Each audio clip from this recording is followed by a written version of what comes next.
여러분 안녕하세요. 오늘은 성경 속에서 가장 중요한 인물 중 한 사람, 바로 아브라함에 대해서 이야기해 보겠습니다.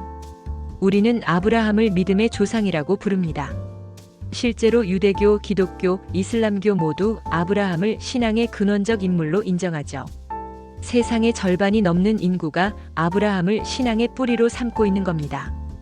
그렇다면 아브라함은 왜 이렇게 중요한 인물일까요? 단순히 옛날 족장의 한 명이 아니라 왜 성경은 그를 믿음의 조상으로 칭할까요? 오늘 영상에서는 창세기 12장부터 25장까지 이어지는 아브라함의 삶을 따라가며 그의 신앙의 여정을 살펴보고 그 안에서 우리가 배울 수 있는 교훈들을 나누어 보겠습니다. 자, 그럼 지금부터 아브라함 믿음의 조상 이야기 시작합니다. 1부 아브라함의 부르심 창세기 12장 아브라함 이야기는 창세기 12장에서 본격적으로 시작됩니다. 하나님은 그 당시 아브람이었던 그를 부르시며 말씀하셨습니다. 너는 너의 본토 친척 아비집을 떠나 내가 내게 보여줄 땅으로 가라. 내가 너로 큰 민족을 이루고 내게 복을 주어 내 이름을 창대케 하리니 너는 복이 될지라. 창 121이 여러분 상상해 보세요. 안정된 고향, 익숙한 문화, 친척과 가족들을 떠나서 어디로 가야 할지도 모르는 상황에서 단순히 하나님의 말씀만 붙들고 떠나는 것 쉽지 않은 결정입니다. 그런데 아브람은 즉시 순종합니다. 이것이 그의 믿음의 첫걸음이었습니다.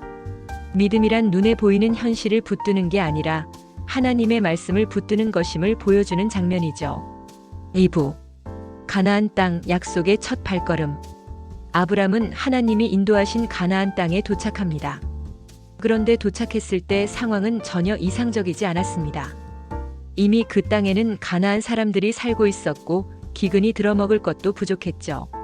그래서 아브람은 잠시 애굽으로 내려가게 됩니다. 여기서 한 가지 흥미로운 사건이 일어나죠. 아브람은 아내 사레가 너무 아름다워서 사람들이 자신을 죽이고 사레를 빼앗아갈까 두려워 사레를 누이라고 속입니다.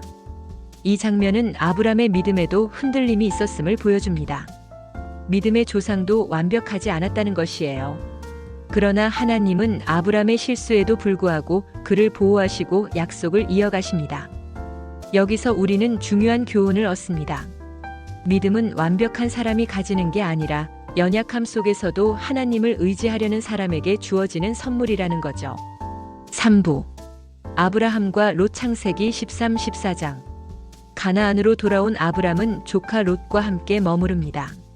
그런데 서로 가축이 많아지면서 땅이 부족해 다툼이 생겼습니다. 아브람은 이렇게 말하죠. 우리는 한 친족이라 서로 다투지 말자. 내가 좌하면 나는 우하고 내가 우하면 나는 좌하리라. 창 138구 아브람은 믿음으로 양보합니다. 롯은 눈에 좋아 보이는 요단 강 주변의 기름진 땅을 선택하고 아브람은 덜 좋은 산지를 남겨봤습니다. 하지만 하나님은 그때 아브람에게 다시 약속하십니다. 너는 눈을 들어 동서남북을 바라보라.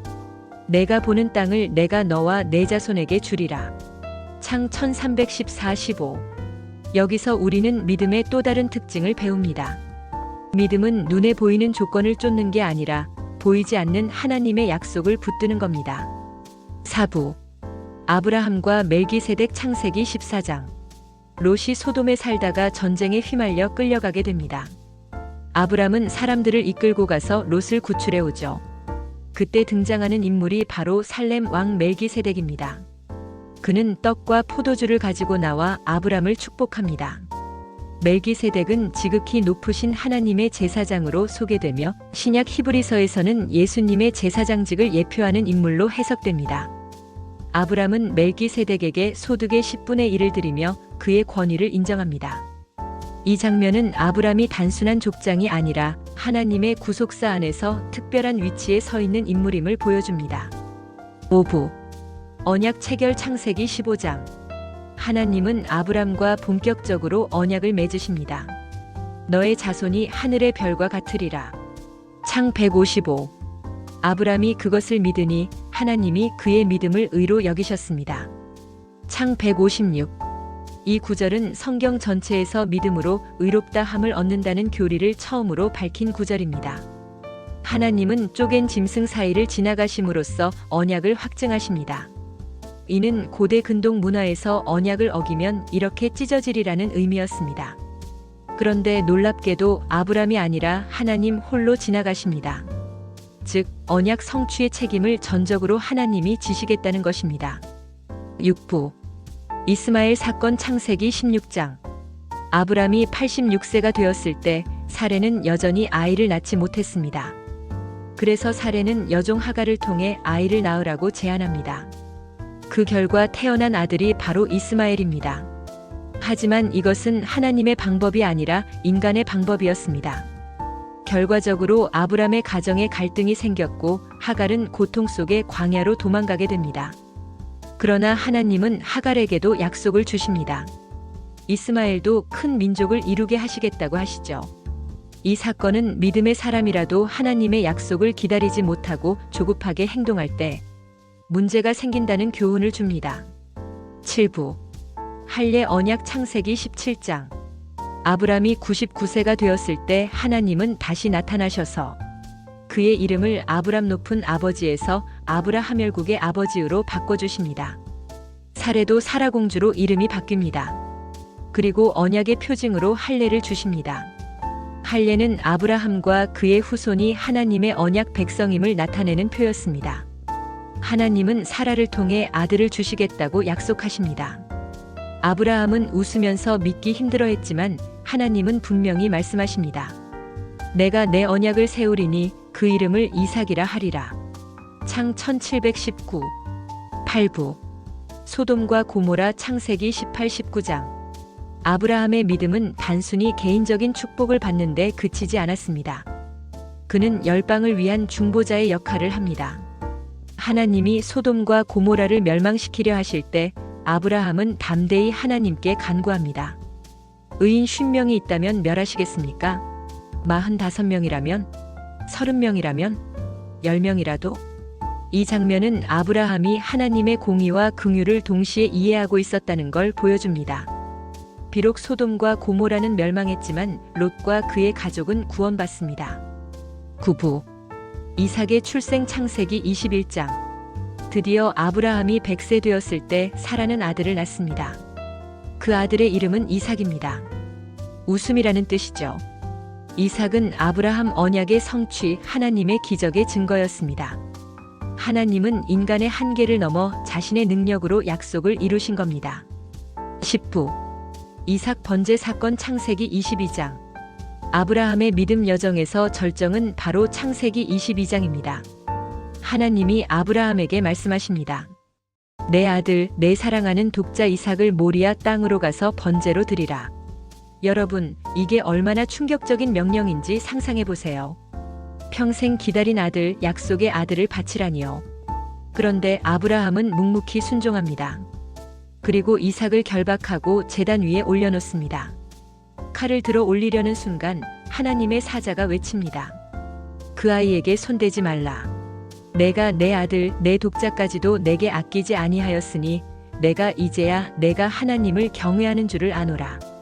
그때 수풀에 걸린 순양이 나타나고 아브라함은 대신 그 양을 제물로 드립니다. 이 사건은 단순한 믿음의 시험이 아니었습니다. 장차 하나님의 아들 예수 그리스도께서 십자가에 달려 우리를 대신해 죽으실 것을 예표하는 사건이었습니다. 11부 사라의 죽음과 아브라함의 장래 창세기 23장. 사라가 127세에 죽자 아브라함은 가나안 땅에서 막벨라 굴을 사서 장례를 치릅니다. 이것은 하나님이 약속하신 땅에서 처음으로 아브라함의 소유가 된 땅이었습니다. 작은 무덤이었지만 그 안에는 큰 약속이 담겨 있었죠. 12부 아브라함의 마지막 창세기 24, 25장. 아브라함은 아들 이삭을 위해 리브가를 아내로 맞이하게 합니다. 이후 그는 175세를 살다가 세상을 떠나 막벨라 굴에 장사됩니다. 그의 삶은 완벽하지 않았습니다. 때로는 두려움 때문에 아내를 누이라 속이기도 했고 하나님의 약속을 기다리지 못하고 하갈과 이스마엘 사건을 만들기도 했습니다. 그럼에도 불구하고 그는 믿음의 사람이었습니다. 히브리서 11장은 이렇게 말합니다. 믿음으로 아브라함은 부르심을 받았을 때에 순종하여 장래의 유업으로 받을 땅에 나아갔고, 믿음으로 아브라함은 시험을 받을 때에 이삭을 드렸으니 이는 하나님이 능히 죽은 자 가운데서도 다시 살리실 줄로 생각함이라. 결론, 믿음의 조상 아브라함이 주는 교훈. 아브라함의 삶을 정리하면 이렇습니다. 부르심의 순종, 어디로 갈지 몰라도 하나님의 말씀을 따라갔다. 언약을 믿음, 자손과 땅과 복의 약속을 믿었다. 실수 속에서도 회복, 연약했지만 하나님의 신실하심이 더 컸다. 헌신의 절정, 이삭 번제를 통해 하나님께 모든 걸 드렸다. 믿음의 유산, 그의 후손을 통해 메시아 예수 그리스도가 오셨다. 아브라함은 완벽한 사람이 아니었습니다. 하지만 그는 하나님의 말씀을 붙들고 때로 흔들리면서도 끝까지 믿음으로 살았습니다. 그래서 그는 믿음의 조상이라 불립니다. 오늘 우리는 아브라함의 이야기를 따라가 보았습니다. 그의 삶은 우리에게 이렇게 말합니다. 믿음은 완벽한 삶을 사는 게 아니라 완벽하신 하나님을 붙드는 것이다. 여러분도 인생의 여정에서 때로는 흔들리고 실수할 수 있습니다.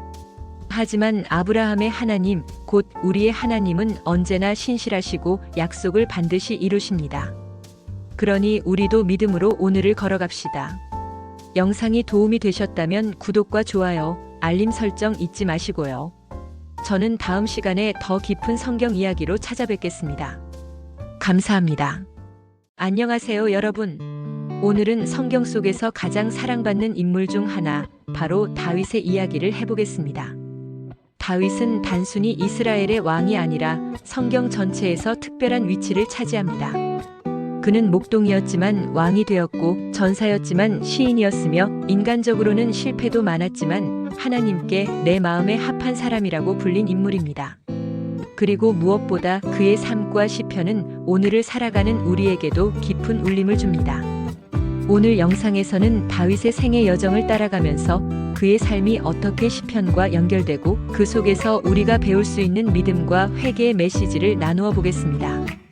자, 그럼 지금부터 다윗 목동에서 왕으로 그의 삶과 시편 시작합니다. 1부 어린 목동 다윗, 사무엘상 16장. 다윗의 이야기는 사무엘상 16장에서 시작됩니다.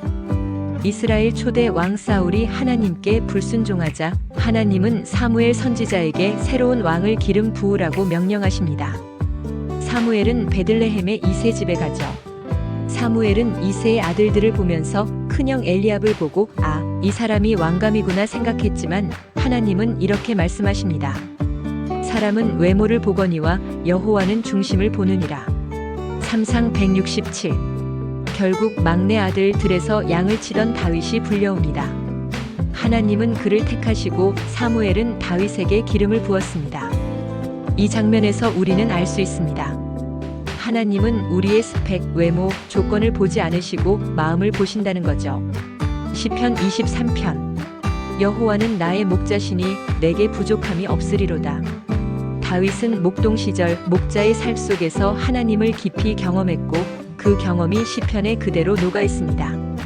2부 다윗과 골리앗, 사무엘상 17장.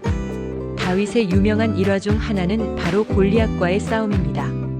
블레셋의 거인 장수 골리앗이 나와 이스라엘을 조롱할 때 다윗은 아직 소년이었지만 담대히 나섭니다. 그는 이렇게 고백하죠. 너는 칼과 창과 단창으로 내게 오거니와 나는 만군의 여호와의 이름으로 내게 가노라. 3상 1745. 다윗은 물맷돌 5개와 목자의 지팡이로 나갔습니다. 그리고 한 방에 골리앗을 쓰러뜨립니다. 이 사건은 단순히 소년의 모험담이 아닙니다. 이는 믿음의 싸움이었습니다. 다윗은 전쟁은 여호와께 속한 것임을 믿었고 하나님이 승리하게 하실 것을 확신했습니다. 이 경험은 시편 곳곳에 반영됩니다. 예를 들어 시편 27편. 여호와는 나의 빛이요 나의 구원이시니 내가 누구를 두려워하리요. 3부 사울과의 갈등, 사무엘상 18-31장. 골리앗을 무찌른 후 다윗은 백성들의 사랑을 받았습니다. 그러나 이것이 사울 왕의 시기심을 불러일으켰습니다. 사울은 다윗을 죽이려 했고 다윗은 도망 다니는 신세가 됩니다. 다윗은 동굴과 광야를 전전하며 생명의 위협 속에서 하나님께 기도합니다. 시편 57편. 하나님이여 내게 은혜를 베푸소서. 내 영혼이 주께 피하되 주의 날개 그늘 아래에서 이 재앙들이 지나가기까지 피하리이다.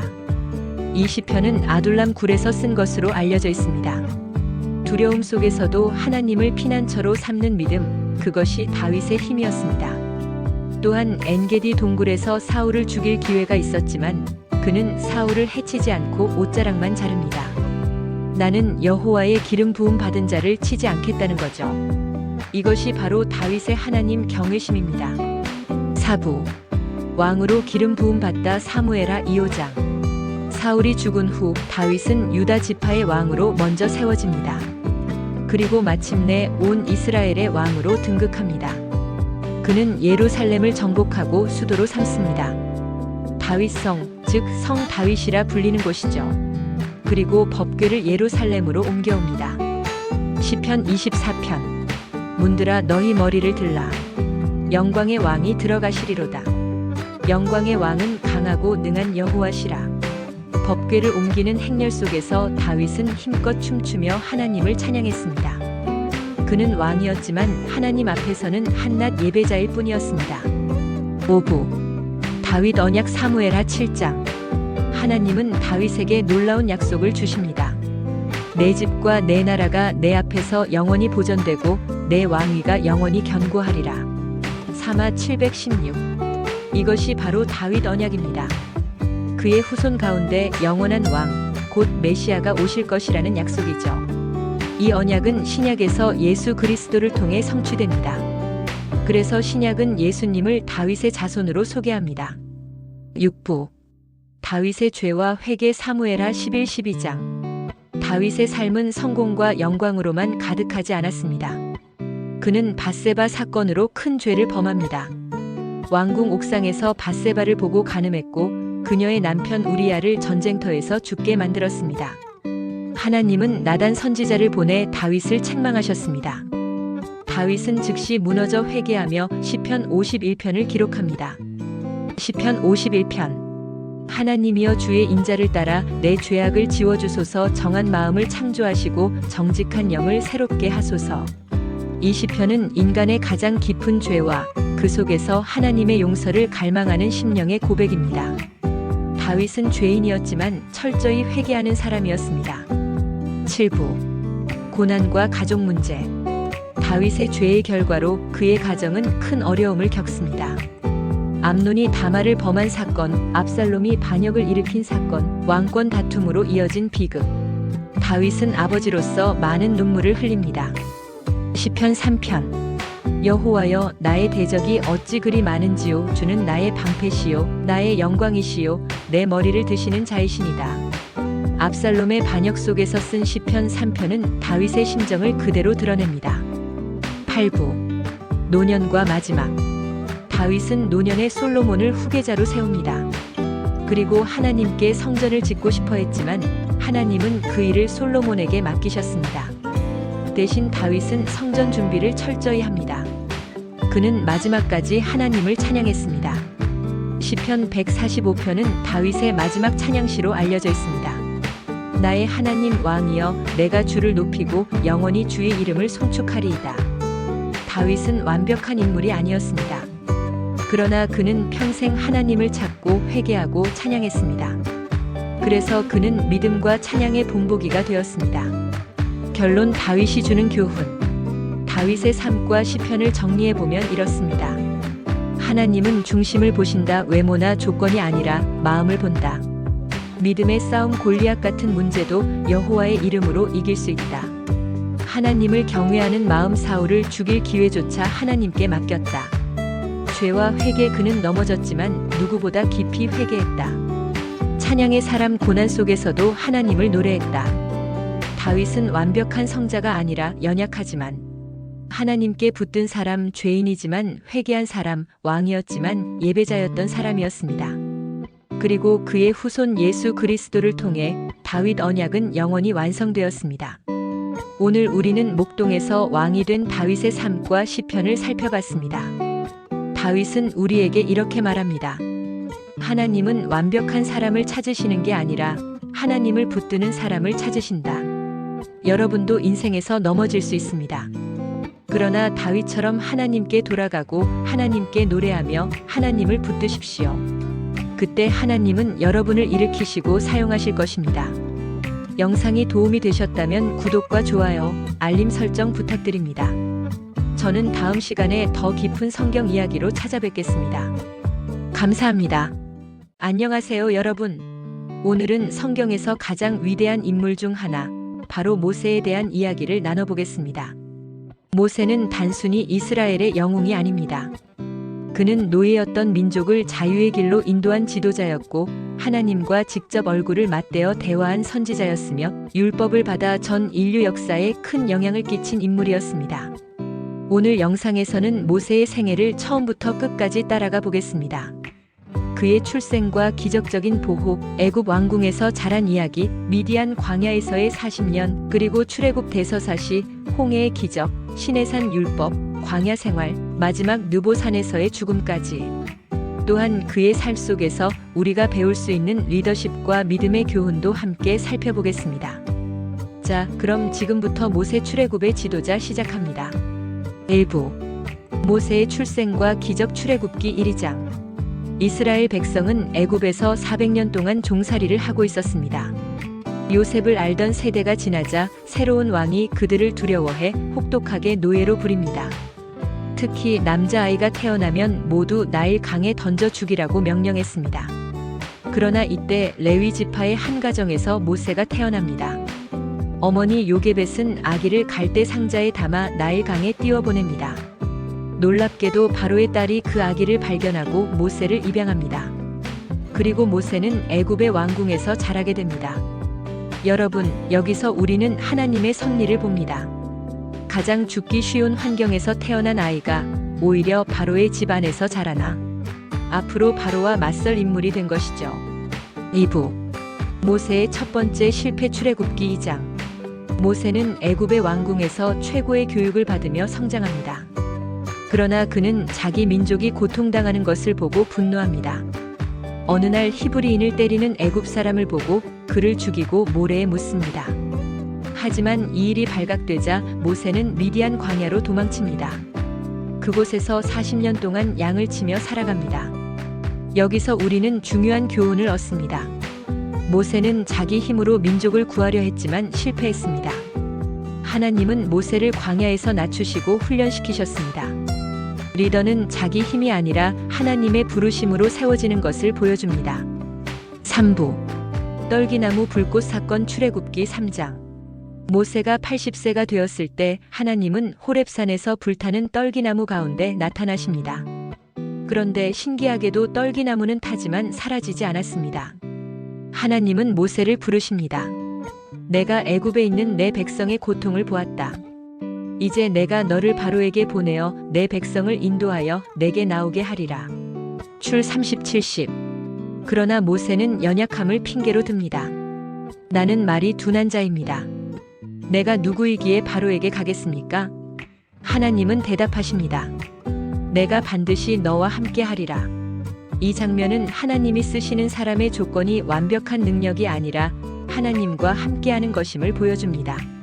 4부. 10가지 재앙과 출애굽기 72장. 모세는 바로에게 나아가 내 백성을 보내라고 외칩니다. 그러나 바로는 완강히 거부합니다. 그때 하나님은 애굽에 10가지 재앙을 내리십니다. 나일 강이 피로 변함, 개구리 재앙, 이 재앙, 파리 재앙, 가축 전염병, 종기, 우박, 메뚜기, 흑암, 장자 죽음. 마지막 재앙에서 하나님은 이스라엘에게 어린 양의 피를 문설주에 바르게 하셨습니다. 그러면 죽음의 천사가 넘어갔습니다. 이것이 바로 6월절의 시작입니다. 마침내 바로는 손을 들고 이스라엘 백성을 내보냅니다. 이 사건이 바로 출애굽입니다. 5부. 홍해의 기적 출애굽기 14장. 이스라엘은 애굽을 떠났지만 바로는 다시 군대를 이끌고 쫓아옵니다. 앞에는 홍해, 뒤에는 애굽 군대. 이스라엘은 공포에 빠집니다. 그때 모세는 이렇게 외칩니다.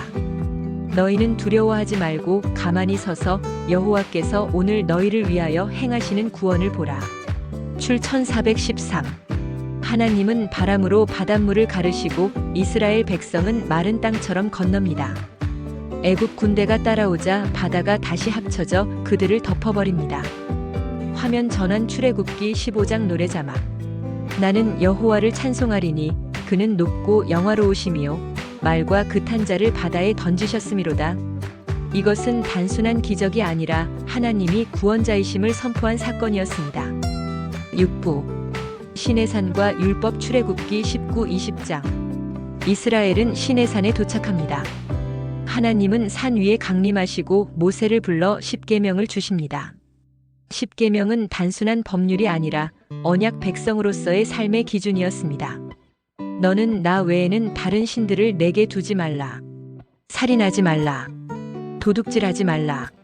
하나님은 성막 제도를 주셔서 죄인이 하나님과 만나는 길을 열어주셨습니다. 모세는 하나님과 직접 얼굴을 맞대어 대화했습니다. 성경은 이렇게 말합니다. 여호와께서는 사람이 자기의 친구와 이야기함 같이 모세와 대면하여 말씀하시더라. 출 3311. 7부 금송아지 사건 출애굽기 32장. 그러나 백성들은 모세가 산에 오래 머무는 동안 불안해하며 금송아지를 만들어 숭배했습니다. 하나님은 진노하셨지만 모세는 백성을 위해 중보합니다. 주의 백성을 멸하지 마소서. 차라리 내 이름을 주의 생명책에서 지워주옵소서. 출 3232. 이 사건은 모세가 단순한 지도자가 아니라 백성을 위해 생명을 걸고 중보하는 자였음을 보여줍니다. 8부 광야의 시험 민수기. 이스라엘은 광야에서 끊임없이 불평했습니다. 물이 없다, 먹을 것이 없다, 애굽이 그립다. 하나님은 만나와 메추라기를 주시고 반석에서 물을 내십니다. 그러나 불순종한 세대는 가나안 땅에 들어가지 못합니다. 모세는 그 속에서 끝까지 인내하며 백성을 인도합니다. 9부 모세의 마지막 신명기 34장. 40년 광야 생활 끝에 이스라엘은 요단강 앞에 섭니다. 그러나 모세는 약속의 땅에 들어가지 못합니다. 그는 느보산에서 가나안을 바라보며 생을 마감합니다. 그 후에 여호와의 종 모세가 여호와의 말씀대로 모압 땅에서 죽었더라. 신 345. 이스라엘은 30일 동안 모세를 위해 애곡했습니다. 성경은 이렇게 기록합니다. 그 후에는 이스라엘의 모세와 같은 선지자가 일어나지 못하였으니 그는 여호와께서 대면하여 아시던 자라. 신 3410. 결론 모세가 주는 교훈. 모세의 삶을 통해 우리가 배울 수 있는 교훈은 무엇일까요? 하나님의 섭리 죽을 뻔한 아기가 민족의 지도자가 되었다. 부르심과 순종 나는 못합니다 했지만 하나님이 함께 하셨다. 하나님의 능력 10가지 재앙, 홍해, 만나와 반석의 물. 중보자의 마음 금송아지 사건에서 백성을 위해 생명을 걸었다. 완벽하지 않지만 끝까지 충성 약속의 땅에는 못 갔지만 하나님의 친구라 불렸다. 그리고 모세의 삶은 예수님을 예표합니다. 모세는 이스라엘을 애굽에서 구원, 예수님은 우리를 죄에서 구원. 모세는 율법을 줌, 예수님은 은혜와 진리를 주심. 모세는 중보자, 예수님은 완전한 중보자.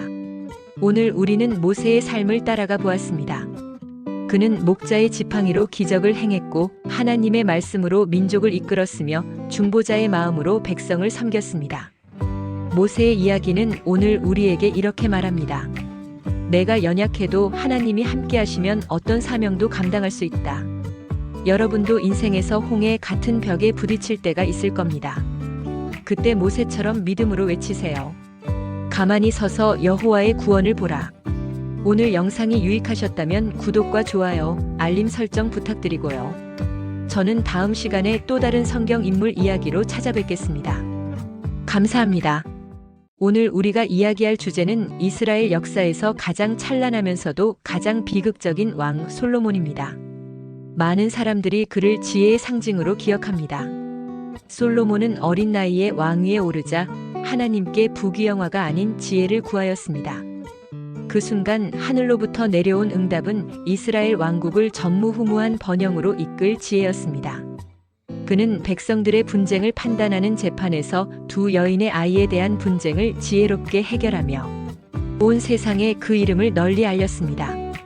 이 이야기는 오늘날까지도 솔로몬의 판결이라 불리며 정의와 지혜의 상징으로 남아 있습니다. 솔로몬의 지혜는 단지 판단에서만 드러난 것이 아니었습니다. 그는 학문과 문학, 건축과 외교 모든 분야에서 탁월한 능력을 보였습니다. 성경에는 그가 3,000편의 잠언을 지었고 1,005곡의 노래를 지었다 기록되어 있습니다. 또한 식물학과 동물학에도 통달하여 수많은 사람들이 그의 강의를 듣기 위해 이스라엘로 몰려들었습니다. 그의 지혜는 단지 종교적 권위가 아니라 실질적인 국가 운영의 능력이었습니다. 그 결과 이스라엘은 평화롭고 풍요로운 나라로 성장했습니다. 그의 치세가 가장 빛났던 순간은 예루살렘 성전에 대한 건축이었습니다. 솔로몬은 아버지 다윗이 준비한 재료와 자원을 통해 성전을 세웠습니다. 이 성전은 이스라엘 백성들에게 하나님의 임재를 상징하는 장소였고 온 세계에 이스라엘의 위상을 드러내는 상징물이 되었습니다. 레바논의 백향목과 황금, 보석이 성전에 사용되었으며 그 웅장함은 당시 어느 나라에서도 비교할 수 없었습니다. 솔로몬은 성전을 완성한 후 하나님께 장엄한 봉헌 기도를 드렸고 그 기도는 오늘날까지도 전해지고 있습니다. 솔로몬은 또한 국제 정치와 외교에서도 탁월했습니다. 그는 이집트, 바빌론, 두로 등 주요 국가들과 동맹을 맺고 무역을 활성화시켰습니다. 이스라엘은 홍해와 지중해를 연결하는 교역의 요충지가 되었고 금은, 보석, 향료와 같은 귀한 물품들이 나라 안으로 들어왔습니다. 특히 스바 여왕이 솔로몬의 지혜를 듣고 직접 방문한 이야기는 유명합니다. 그녀는 수많은 예물과 함께 왔으나 솔로몬의 말을 듣고 더 큰 감탄을 했습니다. 이는 솔로몬이 얼마나 탁월한 국제적 지도자였는지를 보여줍니다. 그러나 이 찬란한 영광 속에서 이미 몰락의 그림자가 드리우고 있었습니다.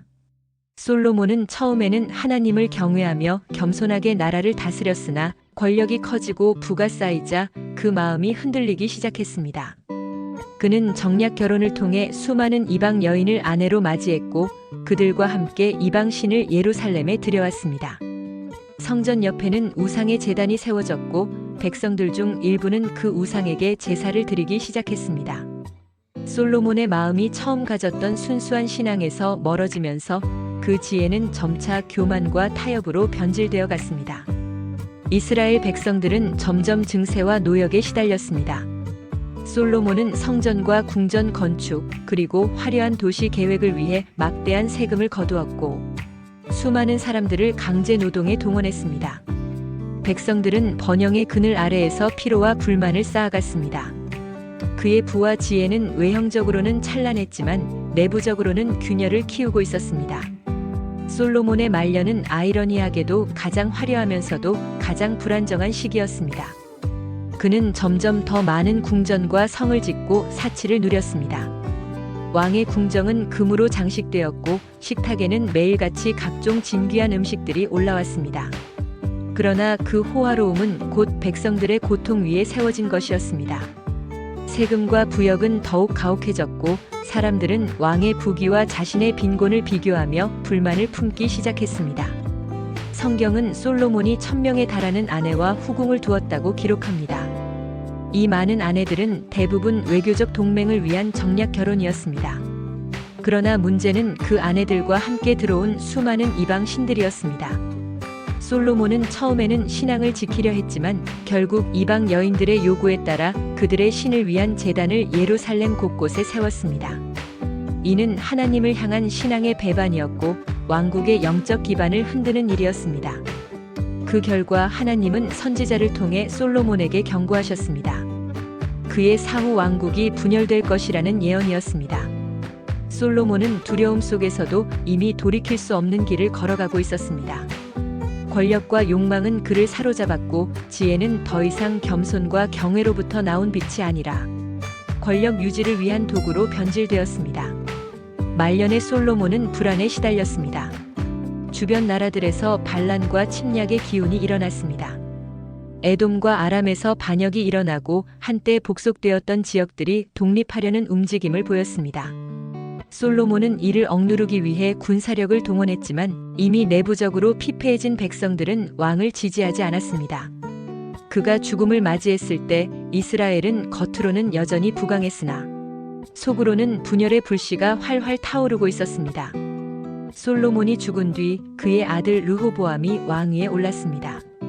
그러나 백성들은 더 이상 침묵하지 않았습니다. 그들은 세금과 노역을 줄여달라고 요구했지만 르호보암은 오히려 더 무거운 멍에를 지우겠다고 선언했습니다. 그 순간 10지파는 분노하며 왕국을 떠났고 북이스라엘을 세웠습니다. 남쪽에는 유다와 베냐민 지파만 남아 예루살렘을 수도로 삼았습니다. 이로써 다윗과 솔로몬이 세운 거대한 왕국은 단 한 세대 만에 두 동강 나고 말았습니다. 솔로몬의 지혜와 영광은 오늘날까지도 기억되고 있습니다. 그는 잠언과 전도서, 아가서와 같은 지혜 문학을 남겼습니다. 그러나 그의 몰락 또한 뚜렷하게 기록되어 있습니다. 이것은 단지 한 왕의 실패가 아니라 권력과 부가 인간의 마음을 어떻게 변질시키는지를 보여주는 교훈입니다. 우리가 솔로몬의 삶에서 배울 수 있는 교훈은 분명합니다. 아무리 큰 지혜를 가졌더라도 그것이 하나님을 경외하는 마음에서 멀어진다면 결국 교만과 타락으로 이어진다는 것입니다. 또한 겉으로는 화려하고 강대한 나라라 하더라도 내부의 정의와 신앙, 공동체의 신뢰가 무너진다면 오래가지 못한다는 사실입니다. 오늘날 우리는 여전히 솔로몬의 지혜를 이야기합니다. 그러나 동시에 그의 몰락을 기억해야 합니다. 지혜는 단지 지식을 많이 아는 것이 아니라 그것을 어떻게 사용하느냐에 달려 있습니다. 권력과 부를 지혜롭게 사용하지 못하면 그 모든 것이 오히려 몰락의 원인이 될 수 있습니다. 솔로몬은 역사 속에서 가장 지혜로운 왕으로 기억되지만 동시에 가장 비극적인 결말을 맞은 왕이기도 합니다. 그의 이야기는 단순한 고대의 기록이 아니라 오늘을 사는 우리에게 던지는 질문입니다. 우리는 지혜를 어떻게 사용하고 있는가? 우리는 무엇을 위해 살아가고 있는가? 그리고 우리의 마음은 어디를 향하고 있는가? 결론. 솔로몬은 지혜와 부 권력을 모두 가졌던 왕이었습니다. 그는 성전을 건축하고 국제 무역을 발전시키며 이스라엘을 전성기로 이끌었지만 동시에 이방 신들을 받아들이고 교만과 사치에 빠져 신앙과 정의를 잃었습니다. 그 결과 왕국은 그의 사후 단 한 세대 만에 분열되었습니다. 지혜의 근원은 겸손과 경외. 지혜가 아무리 크더라도 하나님 혹은 신앙적 도덕적 중심을 떠나면 교만과 타락으로 이어집니다. 권력과 부의 이면을 경계해야 함. 화려한 번영 뒤에는 백성들의 고통이 있었고 내부의 균열이 결국 나라를 무너뜨렸습니다. 지도자의 책임. 지도자가 자신의 이익보다 공동체의 신뢰와 정의를 우선하지 않으면 조직과 사회는 오래가지 못합니다. 지혜의 올바른 사용. 지혜란 단순히 많은 지식을 아는 것이 아니라 그것을 어떻게 사용하여 사람과 사회를 이롭게 하느냐에 달려 있습니다. 솔로몬의 지혜와 몰락은 지혜와 권력이 교만이 아닌 겸손과 정의 위에서만 빛날 수 있음을 보여주는 역사적 교훈이라 할 수 있습니다. 오늘 우리가 이야기할 인물은 초대 교회를 세우고 복음을 로마 제국 전역에 퍼뜨린 위대한 사도 바울입니다. 그는 원래 예수의 제자가 아니었습니다. 오히려 교회를 박해하는 사람이었지요. 바울, 본래 이름은 사울이었습니다. 그는 유대 율법의 열심이었던 바리새인으로서 예수를 믿는 사람들을 체포하고 투옥하는 데 앞장섰습니다. 그러나 다메섹으로 가던 길에서 그는 놀라운 경험을 했습니다. 하늘에서 강한 빛이 비추며 예수께서 직접 그에게 나타나신 것입니다. 사울아, 사울아, 내가 왜 나를 박해하느냐? 이 음성을 들은 순간 그의 삶은 완전히 바뀌었습니다. 그가 만난 예수는 죽은 자 가운데 다시 살아나신 부활의 주님이었습니다. 그 사건 이후 사울은 눈이 멀었고 며칠 동안 금식하며 기도했습니다. 그리고 아나니아라는 제자를 통해 눈을 뜨게 되었을 때 그는 더 이상 교회의 박해자가 아니라 복음의 증인으로 거듭났습니다. 이 순간부터 그는 사울에서 바울이라는 이름으로 불리게 되며 생애 전부를 예수 그리스도의 복음을 전파하는 데 헌신하게 됩니다. 바울은 안디옥 교회에서 본격적으로 사역을 시작했습니다. 그는 바나바와 함께 파송을 받아 1차 선교 여행을 떠났습니다. 그들의 여정은 구브로 섬에서 시작하여 소아시아 지역으로 이어졌습니다. 바울은 회당에서 먼저 유대인들에게 복음을 전했지만 많은 경우 거절과 핍박을 받았습니다. 그러나 이방인들은 그의 메시지에 마음을 열었고 교회는 점차 확장되었습니다. 루스드라에서는 안진뱅이를 일으키는 기적을 행해 사람들의 놀라움을 샀으나 동시에 유대인들의 반발로 돌에 맞아 죽을 뻔하기도 했습니다. 그러나 그는 다시 일어나 복음을 전하기를 멈추지 않았습니다. 이 1차 여행을 통해 바울은 복음은 유대인뿐 아니라 모든 민족에게 열려 있다는 사실을 분명히 드러냈습니다. 이는 초대 교회 역사에서 매우 중요한 전환점이었습니다. 예루살렘 회의에서 사도들과 장로들은 이방인들도 할례와 율법의 짐을 지지 않고도 복음을 받아들일 수 있다는 결정을 내렸습니다. 바울은 이 결정을 통해 복음이 민족과 문화를 넘어서는 보편적 진리임을 강조했습니다. 바울의 2차 선교 여행은 실로 드라마틱했습니다. 그는 디모데를 제자로 맞이하고 루디아라는 여인을 통해 빌립보 교회가 세워졌습니다. 빌립보에서 바울은 감옥에 갇히기도 했습니다.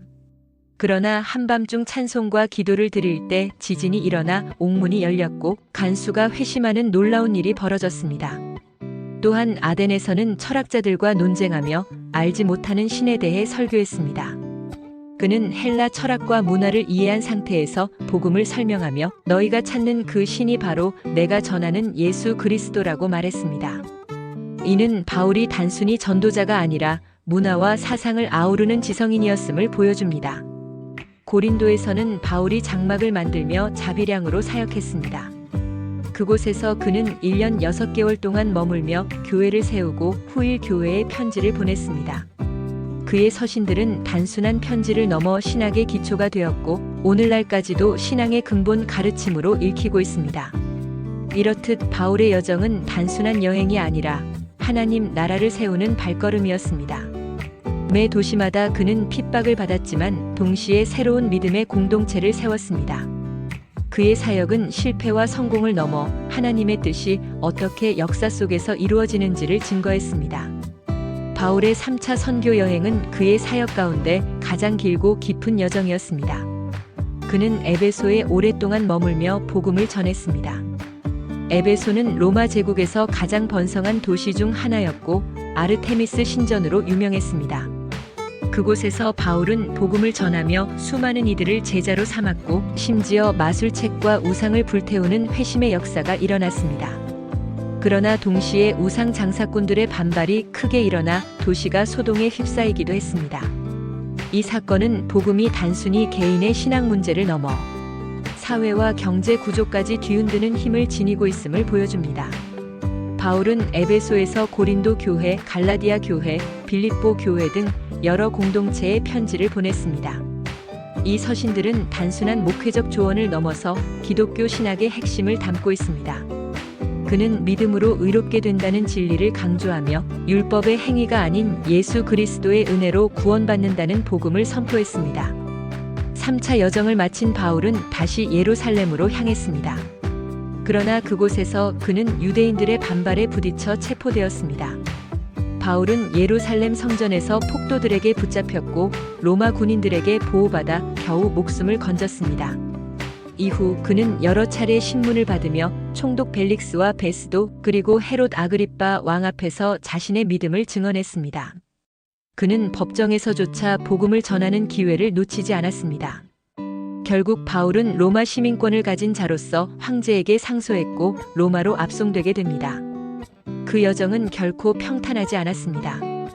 지중해를 항해하던 중 풍랑을 만나 배가 파손되었고 멜리데 섬에 표류하는 극적인 사건이 일어났습니다. 그러나 그곳에서도 그는 병든 자들을 고치며 복음을 전했습니다.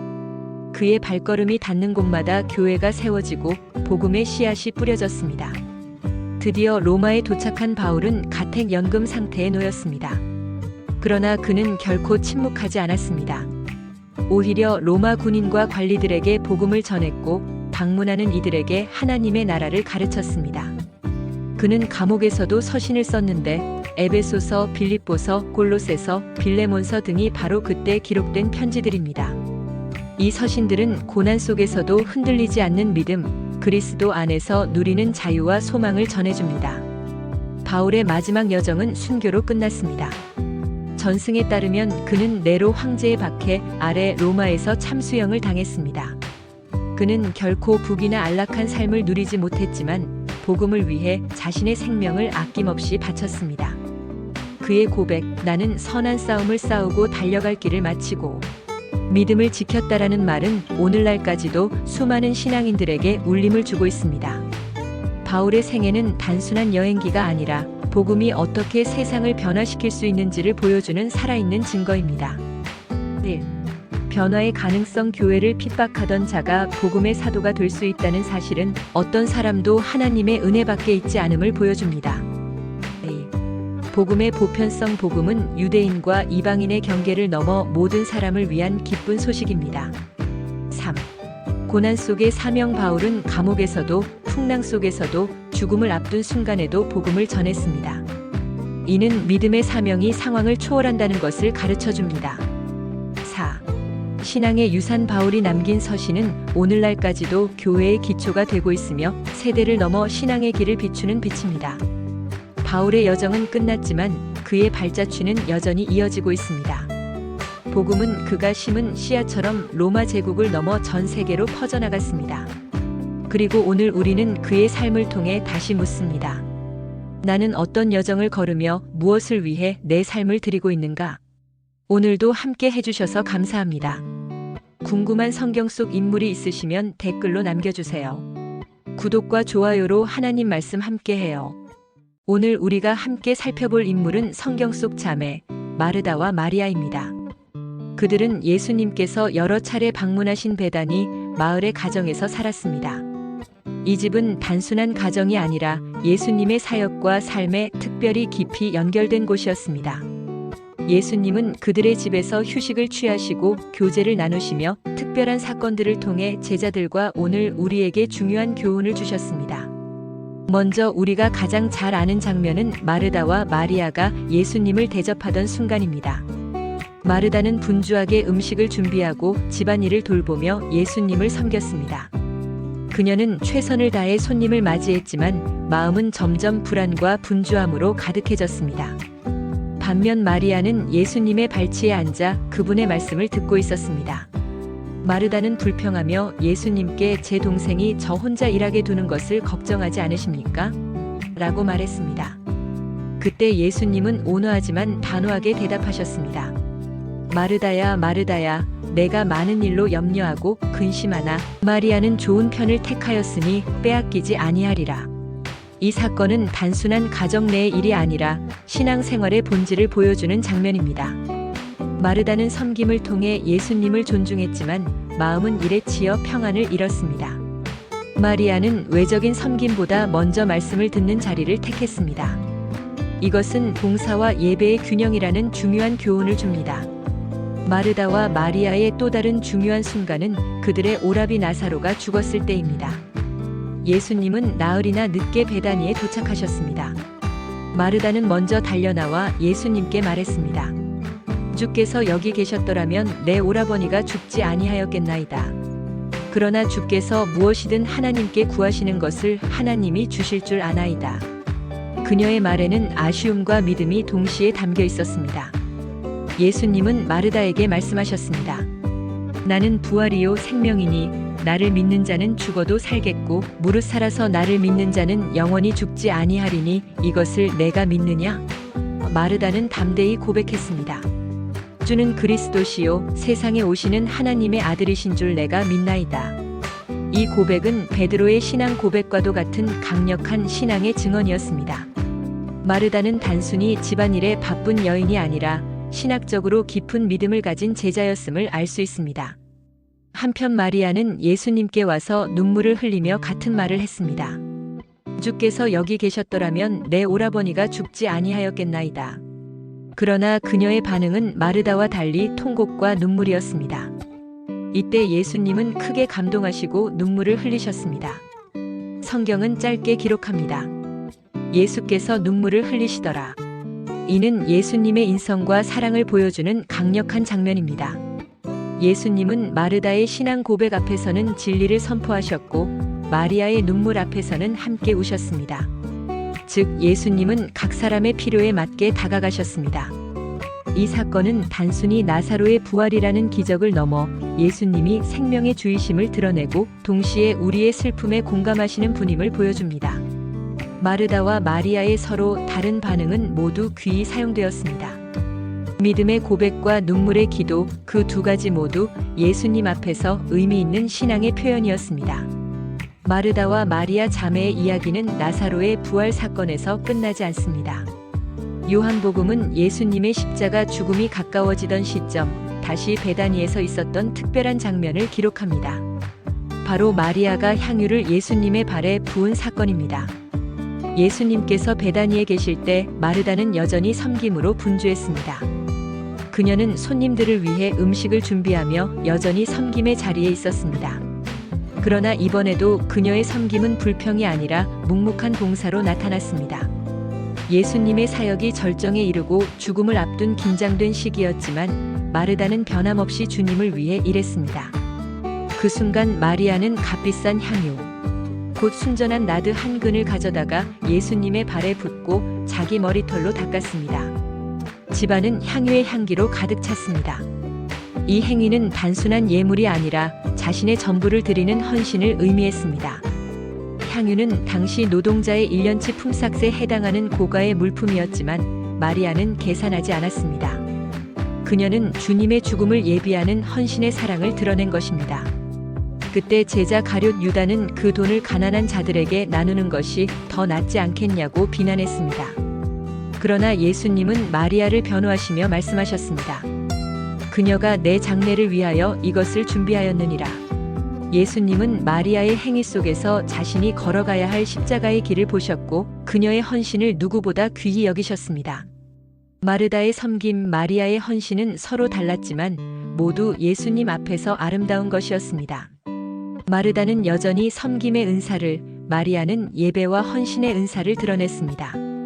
두 사람은 서로 달랐지만 모두 주님 안에서 귀히 쓰임 받았습니다. 오늘 우리에게 주는 교훈, 봉사와 말씀의 균형. 마르다의 분주함과 마리아의 말씀 청취는 신앙의 두 축을 보여줍니다. 우리는 봉사를 소홀히 할 수도 말씀 듣기를 뒤로 미룰 수도 없습니다. 신앙은 행동과 영성이 균형을 이룰 때 건강하게 성장합니다. 신앙 고백과 눈물의 기도. 나사로 사건에서 마르다는 담대한 고백을, 마리아는 진실한 눈물을 드렸습니다. 예수님은 고백에는 진리를 선포하시고 눈물에는 함께 우셨습니다.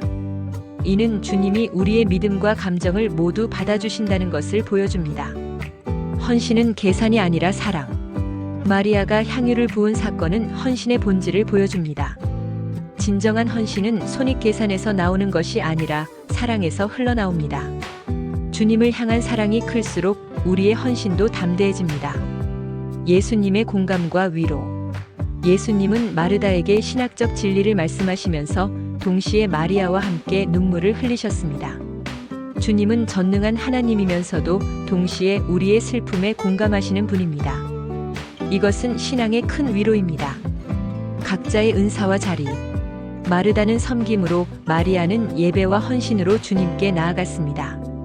우리도 각자의 은사와 방법으로 주님을 섬길 수 있습니다. 중요한 것은 서로 비교하거나 비난하는 것이 아니라 모두가 주님 안에서 소중히 쓰임 받는다는 사실입니다. 결론. 마르다와 마리아는 단순히 두 성격이 다른 자매가 아니라 신앙의 다양한 모습을 대표하는 인물들입니다. 한 사람은 섬김 속에서, 한 사람은 말씀 청취와 헌신 속에서 각기 다른 방식으로 주님과 관계를 맺었습니다. 예수님은 그들의 차이를 꾸짖지 않으셨습니다. 오히려 각각의 모습을 귀히 여기시며 더 본질적인 것을 붙들도록 이끌어 주셨습니다. 오늘 우리에게 필요한 것은 내가 마르다와 같은가, 마리아와 같은가를 따지는 것이 아닙니다. 중요한 것은 내가 어떤 모습으로든 예수님 앞에 머물고 있는가 하는 것입니다. 주님의 발 앞에 앉아 말씀을 듣고 때로는 손발을 걷어붙여 봉사하며 또 때로는 눈물로 기도하며 값진 것을 드릴 만큼 사랑하는 것, 이것이 바로 마르다와 마리아가 우리에게 남긴 신앙의 유산입니다. 구독자 여러분의 댓글도 항상 읽으며 함께 기도하고 있습니다. 영상이 도움이 되셨다면 좋아요와 구독, 댓글 부탁드려요. 여러분 안녕하세요. 오늘은 성경 속에서 가장 중요한 인물 중 한 사람, 바로 아브라함에 대해서 이야기해 보겠습니다. 우리는 아브라함을 믿음의 조상이라고 부릅니다. 실제로 유대교, 기독교, 이슬람교 모두 아브라함을 신앙의 근원적 인물로 인정하죠. 세상의 절반이 넘는 인구가 아브라함을 신앙의 뿌리로 삼고 있는 겁니다. 그렇다면 아브라함은 왜 이렇게 중요한 인물일까요? 단순히 옛날 족장의 한 명이 아니라 왜 성경은 그를 믿음의 조상으로 칭할까요? 오늘 영상에서는 창세기 12장부터 25장까지 이어지는 아브라함의 삶을 따라가며 그의 신앙의 여정을 살펴보고 그 안에서 우리가 배울 수 있는 교훈들을 나누어 보겠습니다. 자, 그럼 지금부터 아브라함 믿음의 조상 이야기 시작합니다. 1부 아브라함의 부르심 창세기 12장 아브라함 이야기는 창세기 12장에서 본격적으로 시작됩니다. 하나님은 그 당시 아브람이었던 그를 부르시며 말씀하셨습니다.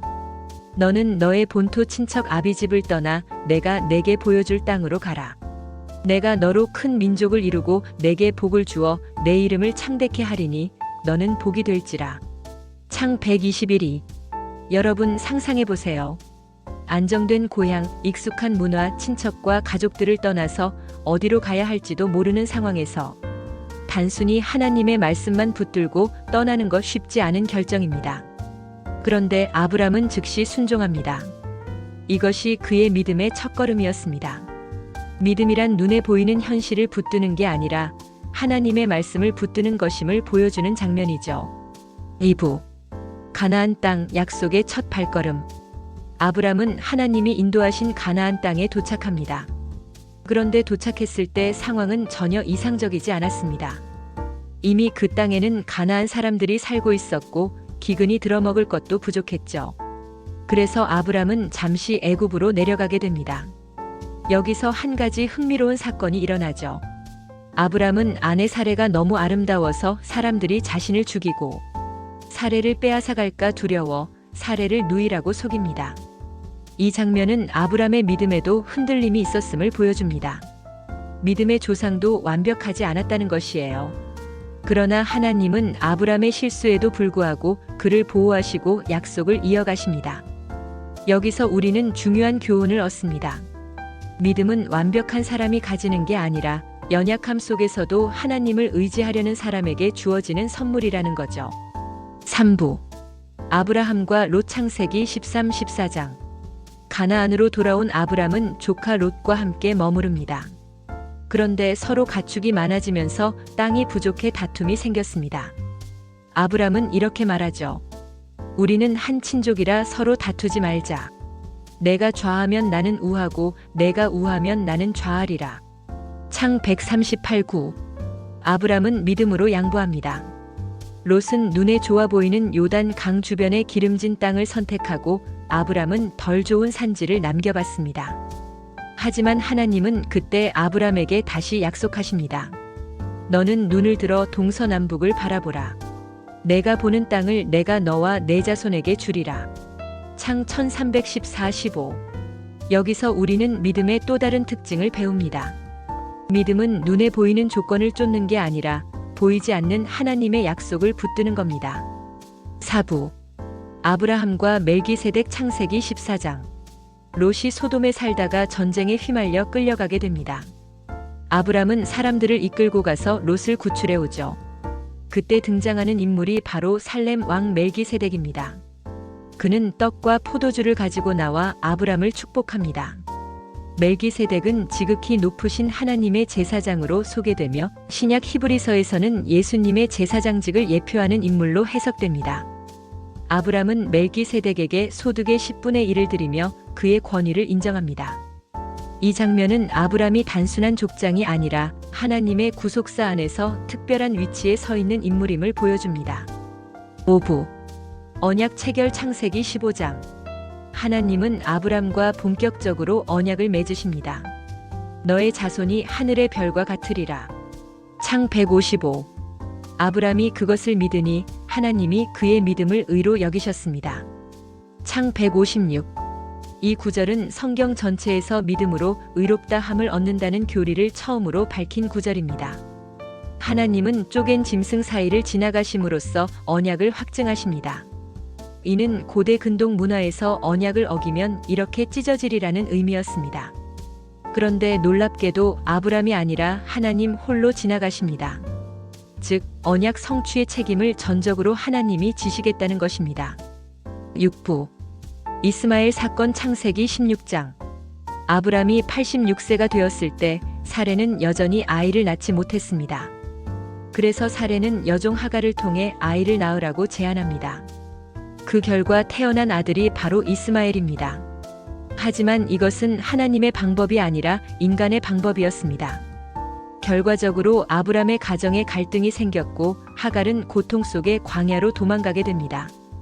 그러나 하나님은 하갈에게도 약속을 주십니다. 이스마엘도 큰 민족을 이루게 하시겠다고 하시죠. 이 사건은 믿음의 사람이라도 하나님의 약속을 기다리지 못하고 조급하게 행동할 때 문제가 생긴다는 교훈을 줍니다. 7부 할례 언약 창세기 17장.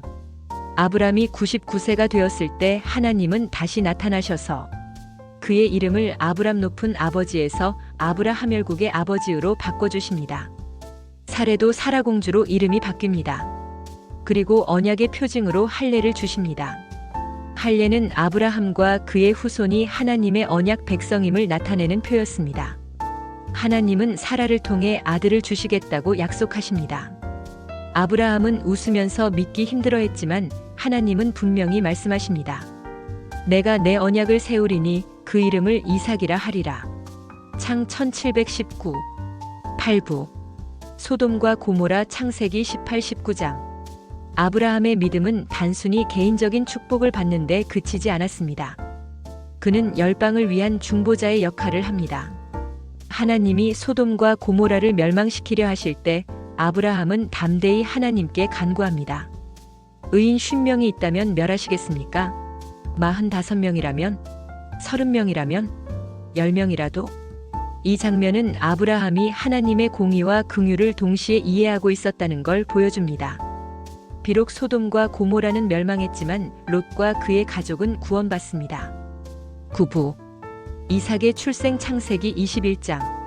드디어 아브라함이 100세 되었을 때 사라는 아들을 낳습니다. 그 아들의 이름은 이삭입니다. 웃음이라는 뜻이죠. 이삭은 아브라함 언약의 성취, 하나님의 기적의 증거였습니다. 하나님은 인간의 한계를 넘어 자신의 능력으로 약속을 이루신 겁니다. 10부 이삭 번제 사건 창세기 22장. 아브라함의 믿음 여정에서 절정은 바로 창세기 22장입니다. 하나님이 아브라함에게 말씀하십니다. 내 아들, 내 사랑하는 독자 이삭을 모리아 땅으로 가서 번제로 드리라.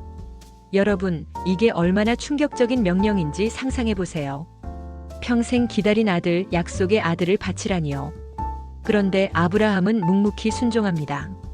그리고 이삭을 결박하고 제단 위에 올려놓습니다. 칼을 들어 올리려는 순간 하나님의 사자가 외칩니다. 그 아이에게 손대지 말라. 내가 내 아들, 내 독자까지도 내게 아끼지 아니하였으니 내가 이제야 내가 하나님을 경외하는 줄을 아노라. 그때 수풀에 걸린 순양이 나타나고 아브라함은 대신 그 양을 제물로 드립니다. 이 사건은 단순한 믿음의 시험이 아니었습니다. 장차 하나님의 아들 예수 그리스도께서 십자가에 달려 우리를 대신해 죽으실 것을 예표하는 사건이었습니다.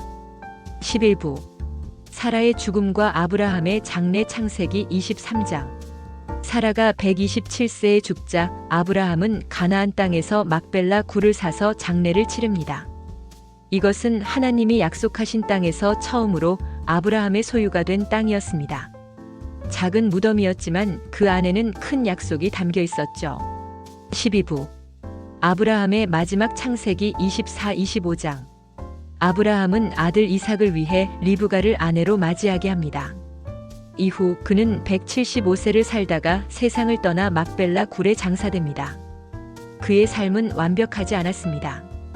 때로는 두려움 때문에 아내를 누이라 속이기도 했고 하나님의 약속을 기다리지 못하고 하갈과 이스마엘 사건을 만들기도 했습니다. 그럼에도 불구하고 그는 믿음의 사람이었습니다. 히브리서 11장은 이렇게 말합니다. 믿음으로 아브라함은 부르심을 받았을 때에 순종하여 장래의 유업으로 받을 땅에 나아갔고 믿음으로 아브라함은 시험을 받을 때에 이삭을 드렸으니 이는 하나님이 능히 죽은 자 가운데서도 다시 살리실 줄로 생각함이라. 결론 믿음의 조상 아브라함이 주는 교훈. 아브라함의 삶을 정리하면 이렇습니다. 부르심의 순종 어디로 갈지 몰라도 하나님의 말씀을 따라갔다. 언약을 믿음 자손과 땅과 복의 약속을 믿었다. 실수 속에서도 회복 연약했지만 하나님의 신실하심이 더 컸다. 헌신의 절정 이삭 번제를 통해 하나님께 모든 걸 드렸다.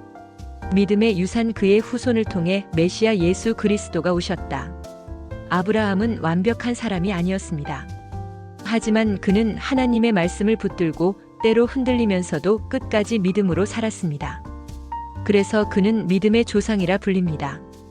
오늘 우리는 아브라함의 이야기를 따라가 보았습니다. 그의 삶은 우리에게 이렇게 말합니다. 믿음은 완벽한 삶을 사는 게 아니라 완벽하신 하나님을 붙드는 것이다. 여러분도 인생의 여정에서 때로는 흔들리고 실수할 수 있습니다. 하지만 아브라함의 하나님, 곧 우리의 하나님은 언제나 신실하시고 약속을 반드시 이루십니다. 그러니 우리도 믿음으로 오늘을 걸어갑시다. 영상이 도움이 되셨다면 구독과 좋아요, 알림 설정 잊지 마시고요. 저는 다음 시간에 더 깊은 성경 이야기로 찾아뵙겠습니다. 감사합니다. 안녕하세요, 여러분. 오늘은 성경 속에서 가장 사랑받는 인물 중 하나, 바로 다윗의 이야기를 해보겠습니다. 다윗은 단순히 이스라엘의 왕이 아니라 성경 전체에서 특별한 위치를 차지합니다. 그는 목동이었지만 왕이 되었고 전사였지만 시인이었으며 인간적으로는 실패도 많았지만 하나님께 내 마음에 합한 사람이라고 불린 인물입니다. 그리고 무엇보다 그의 삶과 시편은 오늘을 살아가는 우리에게도 깊은 울림을 줍니다. 오늘 영상에서는 다윗의 생애 여정을 따라가면서 그의 삶이 어떻게 시편과 연결되고 그 속에서 우리가 배울 수 있는 믿음과 회개의 메시지를 나누어 보겠습니다. 자, 그럼 지금부터 다윗 목동에서 왕으로 그의 삶과 시편 시작합니다. 1부 어린 목동 다윗 사무엘상 16장. 다윗의 이야기는 사무엘상 16장에서 시작됩니다. 이스라엘 초대 왕 사울이 하나님께 불순종하자 하나님은 사무엘 선지자에게 새로운 왕을 기름 부으라고 명령하십니다. 사무엘은 베들레헴의 이세 집에 가죠. 사무엘은 이세의 아들들을 보면서 큰형 엘리압을 보고 이 사람이 왕감이구나 생각했지만 하나님은 이렇게 말씀하십니다. 사람은 외모를 보거니와 여호와는 중심을 보느니라. 삼상 167. 결국 막내 아들 들에서 양을 치던 다윗이 불려옵니다. 하나님은 그를 택하시고 사무엘은 다윗에게 기름을 부었습니다. 이 장면에서 우리는 알 수 있습니다. 하나님은 우리의 스펙, 외모, 조건을 보지 않으시고 마음을 보신다는 거죠. 시편 23편. 여호와는 나의 목자시니 내게 부족함이 없으리로다. 다윗은 목동 시절 목자의 삶 속에서 하나님을 깊이 경험했고 그 경험이 시편에 그대로 녹아 있습니다. 2부 다윗과 골리앗 사무엘상 17장. 다윗의 유명한 일화 중 하나는 바로 골리앗과의 싸움입니다. 블레셋의 거인 장수 골리앗이 나와 이스라엘을 조롱할 때 다윗은 아직 소년이었지만 담대히 나섭니다. 그는 이렇게 고백하죠. 너는 칼과 창과 단창으로 내게 오거니와 나는 만군의 여호와의 이름으로 내게 가노라. 삼상 1745. 다윗은 물맷돌 5개와 목자의 지팡이로 나갔습니다. 그리고 한 방에 골리앗을 쓰러뜨립니다. 이 사건은 단순히 소년의 모험담이 아닙니다. 이는 믿음의 싸움이었습니다. 다윗은 전쟁은 여호와께 속한 것임을 믿었고 하나님이 승리하게 하실 것을 확신했습니다. 이 경험은 시편 곳곳에 반영됩니다. 예를 들어 시편 27편. 여호와는 나의 빛이요 나의 구원이시니 내가 누구를 두려워하리요. 3부 사울과의 갈등 사무엘상 18-31장. 골리앗을 무찌른 후 다윗은 백성들의 사랑을 받았습니다. 그러나 이것이 사울 왕의 시기심을 불러일으켰습니다. 사울은 다윗을 죽이려 했고 다윗은 도망 다니는 신세가 됩니다. 다윗은 동굴과 광야를 전전하며 생명의 위협 속에서 하나님께 기도합니다. 시편 57편. 하나님이여 내게 은혜를 베푸소서. 내 영혼이 주께 피하되 주의 날개 그늘 아래에서 이 재앙들이 지나가기까지 피하리이다. 이 시편은 아둘람 굴에서 쓴 것으로 알려져 있습니다. 두려움 속에서도 하나님을 피난처로 삼는 믿음, 그것이 다윗의 힘이었습니다. 또한 엔게디 동굴에서 사울을 죽일 기회가 있었지만 그는 사울을 해치지 않고 옷자락만 자릅니다. 나는 여호와의 기름 부음 받은 자를 치지 않겠다는 거죠. 이것이 바로 다윗의 하나님 경외심입니다. 사부 왕으로 기름 부음 받다 사무엘하 2장. 사울이 죽은 후 다윗은 유다 지파의 왕으로 먼저 세워집니다. 그리고 마침내 온 이스라엘의 왕으로 등극합니다. 그는 예루살렘을 정복하고 수도로 삼습니다. 다윗성, 즉 성 다윗이라 불리는 곳이죠. 그리고 법궤를 예루살렘으로 옮겨옵니다. 시편 24편. 문들아 너희 머리를 들라. 영광의 왕이 들어가시리로다. 영광의 왕은 강하고 능한 여호와시라. 법궤를 옮기는 행렬 속에서 다윗은 힘껏 춤추며 하나님을 찬양했습니다. 그는 왕이었지만 하나님 앞에서는 한낱 예배자일 뿐이었습니다.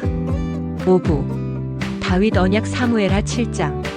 하나님은 다윗에게 놀라운 약속을 주십니다. 내 집과 내 나라가 내 앞에서 영원히 보존되고 내 왕위가 영원히 견고하리라. 사마 716. 이것이 바로 다윗 언약입니다. 그의 후손 가운데 영원한 왕, 곧 메시아가 오실 것이라는 약속이죠. 이 언약은 신약에서 예수 그리스도를 통해 성취됩니다. 그래서 신약은 예수님을 다윗의 자손으로 소개합니다.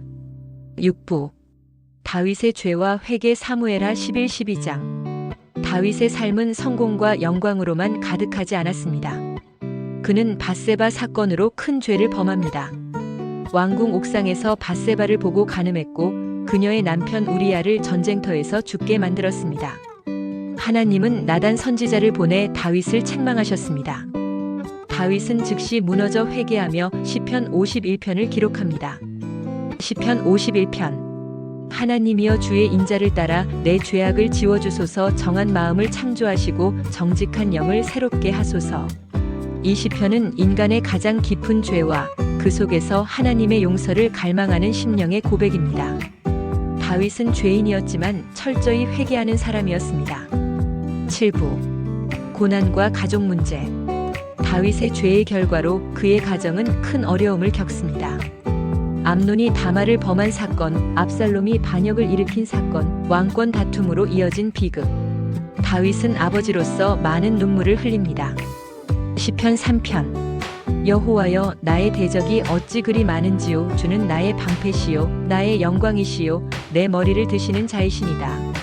압살롬의 반역 속에서 쓴 시편 3편은 다윗의 심정을 그대로 드러냅니다. 8부 노년과 마지막. 다윗은 노년의 솔로몬을 후계자로 세웁니다. 그리고 하나님께 성전을 짓고 싶어 했지만 하나님은 그 일을 솔로몬에게 맡기셨습니다. 대신 다윗은 성전 준비를 철저히 합니다. 그는 마지막까지 하나님을 찬양했습니다. 시편 145편은 다윗의 마지막 찬양시로 알려져 있습니다. 나의 하나님 왕이여 내가 주를 높이고 영원히 주의 이름을 송축하리이다. 다윗은 완벽한 인물이 아니었습니다. 그러나 그는 평생 하나님을 찾고 회개하고 찬양했습니다. 그래서 그는 믿음과 찬양의 본보기가 되었습니다. 결론 다윗이 주는 교훈. 다윗의 삶과 시편을 정리해보면 이렇습니다. 하나님은 중심을 보신다. 외모나 조건이 아니라 마음을 본다. 믿음의 싸움 골리앗 같은 문제도 여호와의 이름으로 이길 수 있다. 하나님을 경외하는 마음. 사울을 죽일 기회조차 하나님께 맡겼다. 죄와 회개. 그는 넘어졌지만 누구보다 깊이 회개했다. 찬양의 사람. 고난 속에서도 하나님을 노래했다. 다윗은 완벽한 성자가 아니라 연약하지만 하나님께 붙든 사람. 죄인이지만 회개한 사람. 왕이었지만 예배자였던 사람이었습니다. 그리고 그의 후손 예수 그리스도를 통해 다윗 언약은 영원히 완성되었습니다. 오늘 우리는 목동에서 왕이 된 다윗의 삶과 시편을 살펴봤습니다. 다윗은 우리에게 이렇게 말합니다. 하나님은 완벽한 사람을 찾으시는 게 아니라 하나님을 붙드는 사람을 찾으신다. 여러분도 인생에서 넘어질 수 있습니다. 그러나 다윗처럼 하나님께 돌아가고 하나님께 노래하며 하나님을 붙드십시오. 그때 하나님은 여러분을 일으키시고 사용하실 것입니다. 영상이 도움이 되셨다면 구독과 좋아요, 알림 설정 부탁드립니다. 저는 다음 시간에 더 깊은 성경 이야기로 찾아뵙겠습니다. 감사합니다. 안녕하세요, 여러분. 오늘은 성경에서 가장 위대한 인물 중 하나, 바로 모세에 대한 이야기를 나눠보겠습니다. 모세는 단순히 이스라엘의 영웅이 아닙니다. 그는 노예였던 민족을 자유의 길로 인도한 지도자였고, 하나님과 직접 얼굴을 맞대어 대화한 선지자였으며, 율법을 받아 전 인류 역사에 큰 영향을 끼친 인물이었습니다. 오늘 영상에서는 모세의 생애를 처음부터 끝까지 따라가 보겠습니다. 그의 출생과 기적적인 보호, 애굽 왕궁에서 자란 이야기, 미디안 광야에서의 40년, 그리고 출애굽 대서사시, 홍해의 기적, 시내산 율법, 광야 생활, 마지막 느보산에서의 죽음까지. 또한 그의 삶 속에서 우리가 배울 수 있는 리더십과 믿음의 교훈도 함께 살펴보겠습니다. 자, 그럼 지금부터 모세 출애굽의 지도자 시작합니다. 1부. 모세의 출생과 기적 출애굽기 1장. 이스라엘 백성은 애굽에서 400년 동안 종살이를 하고 있었습니다. 요셉을 알던 세대가 지나자 새로운 왕이 그들을 두려워해 혹독하게 노예로 부립니다. 특히 남자아이가 태어나면 모두 나일 강에 던져 죽이라고 명령했습니다. 그러나 이때 레위 지파의 한 가정에서 모세가 태어납니다.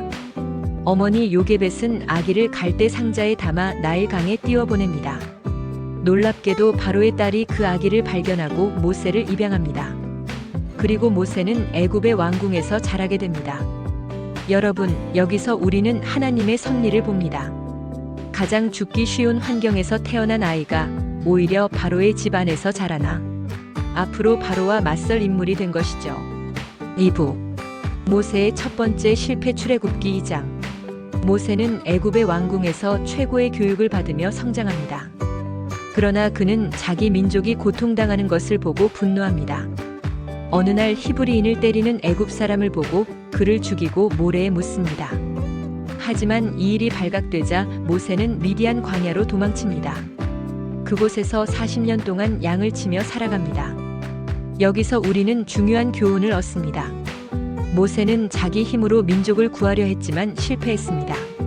하나님은 모세를 광야에서 낮추시고 훈련시키셨습니다. 리더는 자기 힘이 아니라 하나님의 부르심으로 세워지는 것을 보여줍니다. 3부. 떨기나무 불꽃 사건 출애굽기 3장.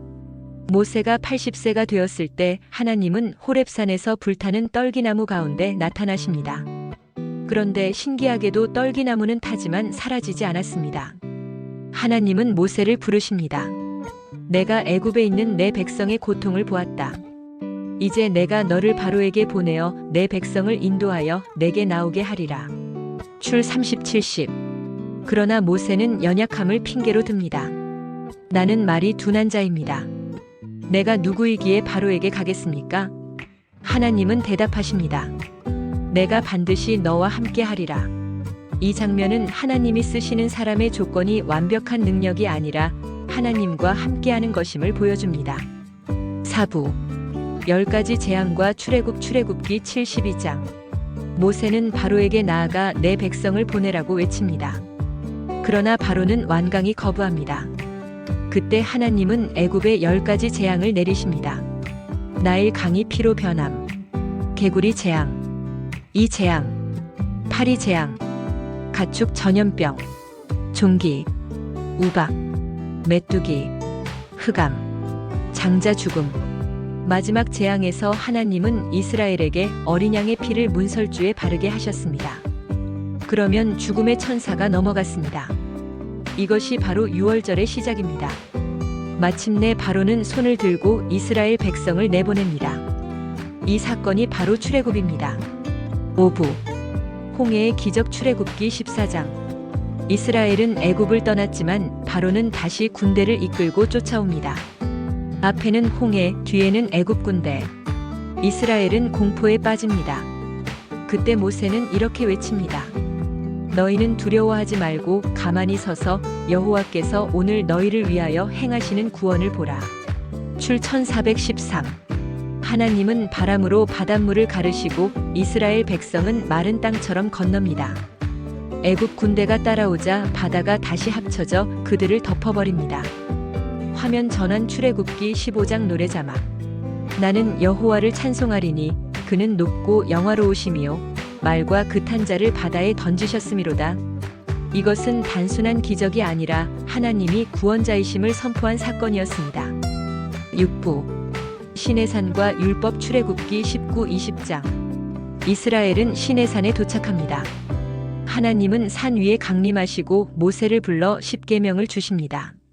십계명은 단순한 법률이 아니라 언약 백성으로서의 삶의 기준이었습니다. 너는 나 외에는 다른 신들을 내게 두지 말라. 살인하지 말라. 도둑질하지 말라. 하나님은 성막 제도를 주셔서 죄인이 하나님과 만나는 길을 열어주셨습니다. 모세는 하나님과 직접 얼굴을 맞대어 대화했습니다. 성경은 이렇게 말합니다. 여호와께서는 사람이 자기의 친구와 이야기함 같이 모세와 대면하여 말씀하시더라. 출 3311 7부 금송아지 사건 출애굽기 32장. 그러나 백성들은 모세가 산에 오래 머무는 동안 불안해하며 금송아지를 만들어 숭배했습니다. 하나님은 진노하셨지만 모세는 백성을 위해 중보합니다. 주의 백성을 멸하지 마소서. 차라리 내 이름을 주의 생명책에서 지워주옵소서. 출 3232. 이 사건은 모세가 단순한 지도자가 아니라 백성을 위해 생명을 걸고 중보하는 자였음을 보여줍니다.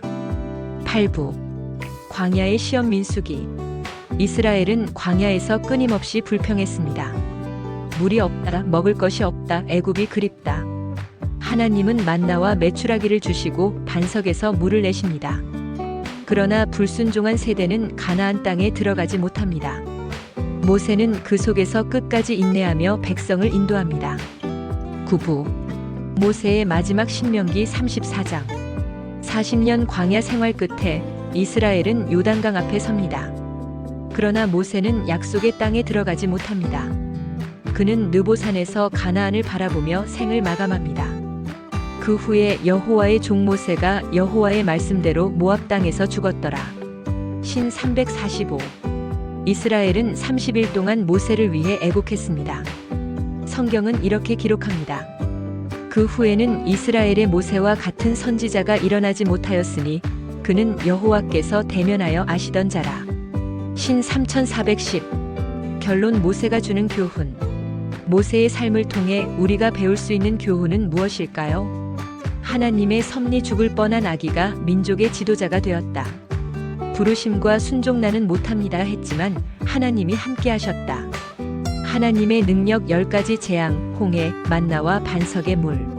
중보자의 마음 금송아지 사건에서 백성을 위해 생명을 걸었다. 완벽하지 않지만 끝까지 충성 약속의 땅에는 못 갔지만 하나님의 친구라 불렸다. 그리고 모세의 삶은 예수님을 예표합니다. 모세는 이스라엘을 애굽에서 구원, 예수님은 우리를 죄에서 구원. 모세는 율법을 줌, 예수님은 은혜와 진리를 주심. 모세는 중보자, 예수님은 완전한 중보자. 오늘 우리는 모세의 삶을 따라가 보았습니다.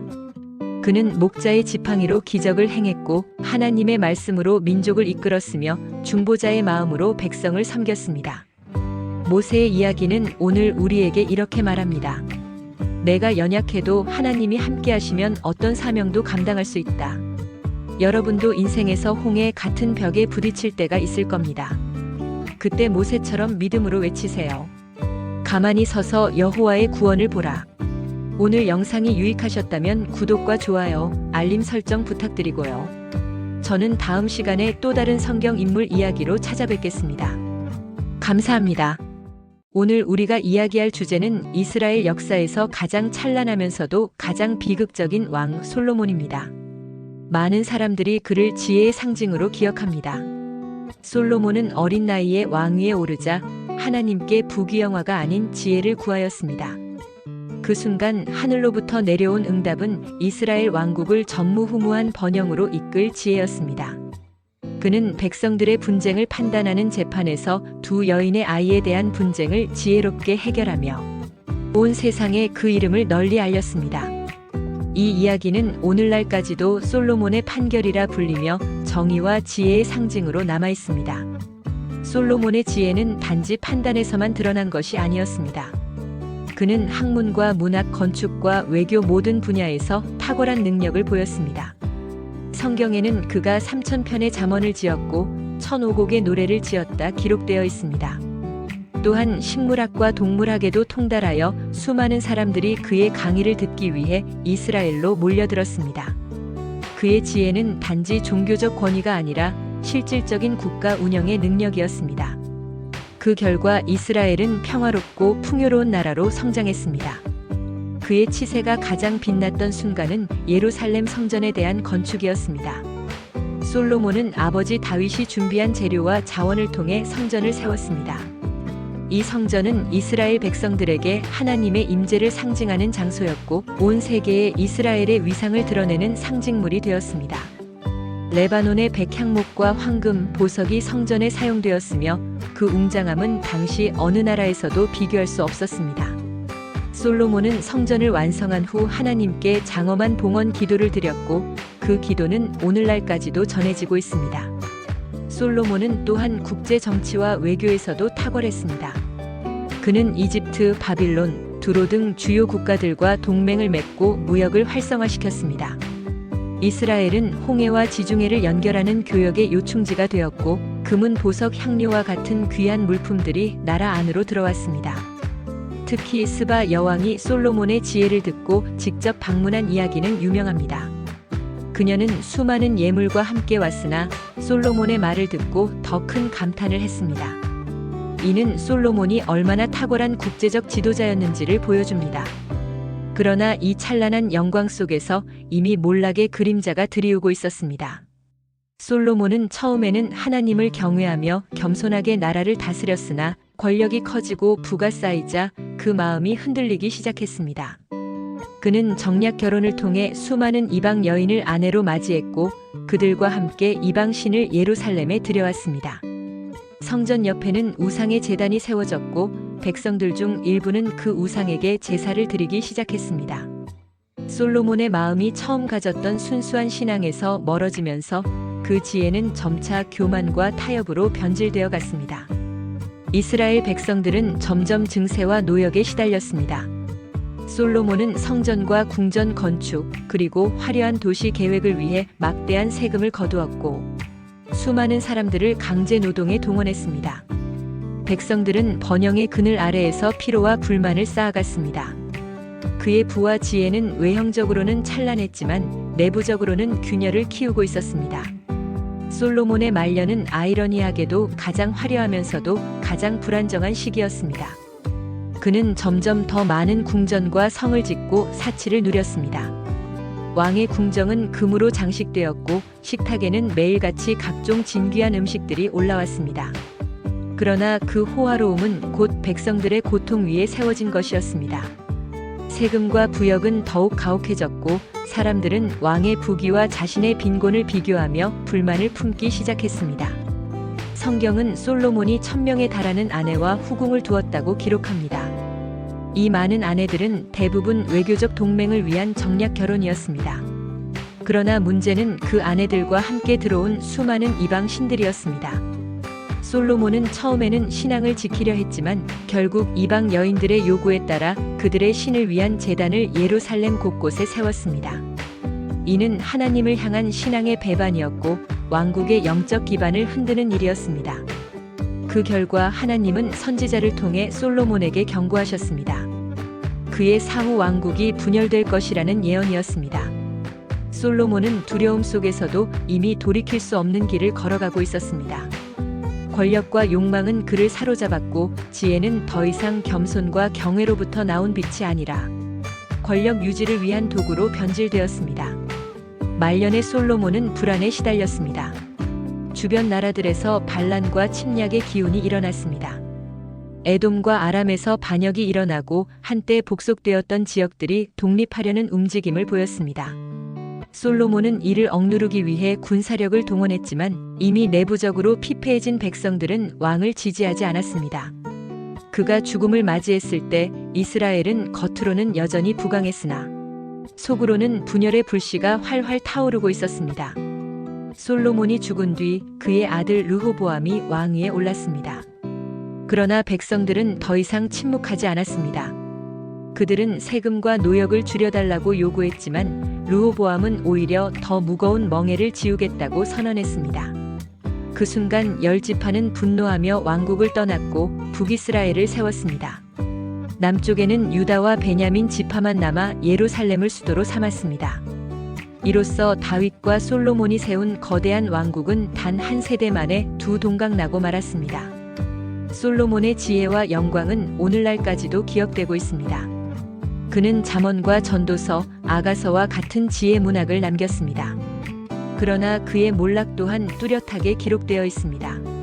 이것은 단지 한 왕의 실패가 아니라 권력과 부가 인간의 마음을 어떻게 변질시키는지를 보여주는 교훈입니다.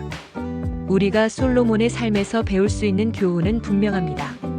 아무리 큰 지혜를 가졌더라도 그것이 하나님을 경외하는 마음에서 멀어진다면 결국 교만과 타락으로 이어진다는 것입니다. 또한 겉으로는 화려하고 강대한 나라라 하더라도 내부의 정의와 신앙, 공동체의 신뢰가 무너진다면 오래가지 못한다는 사실입니다. 오늘날 우리는 여전히 솔로몬의 지혜를 이야기합니다. 그러나 동시에 그의 몰락을 기억해야 합니다.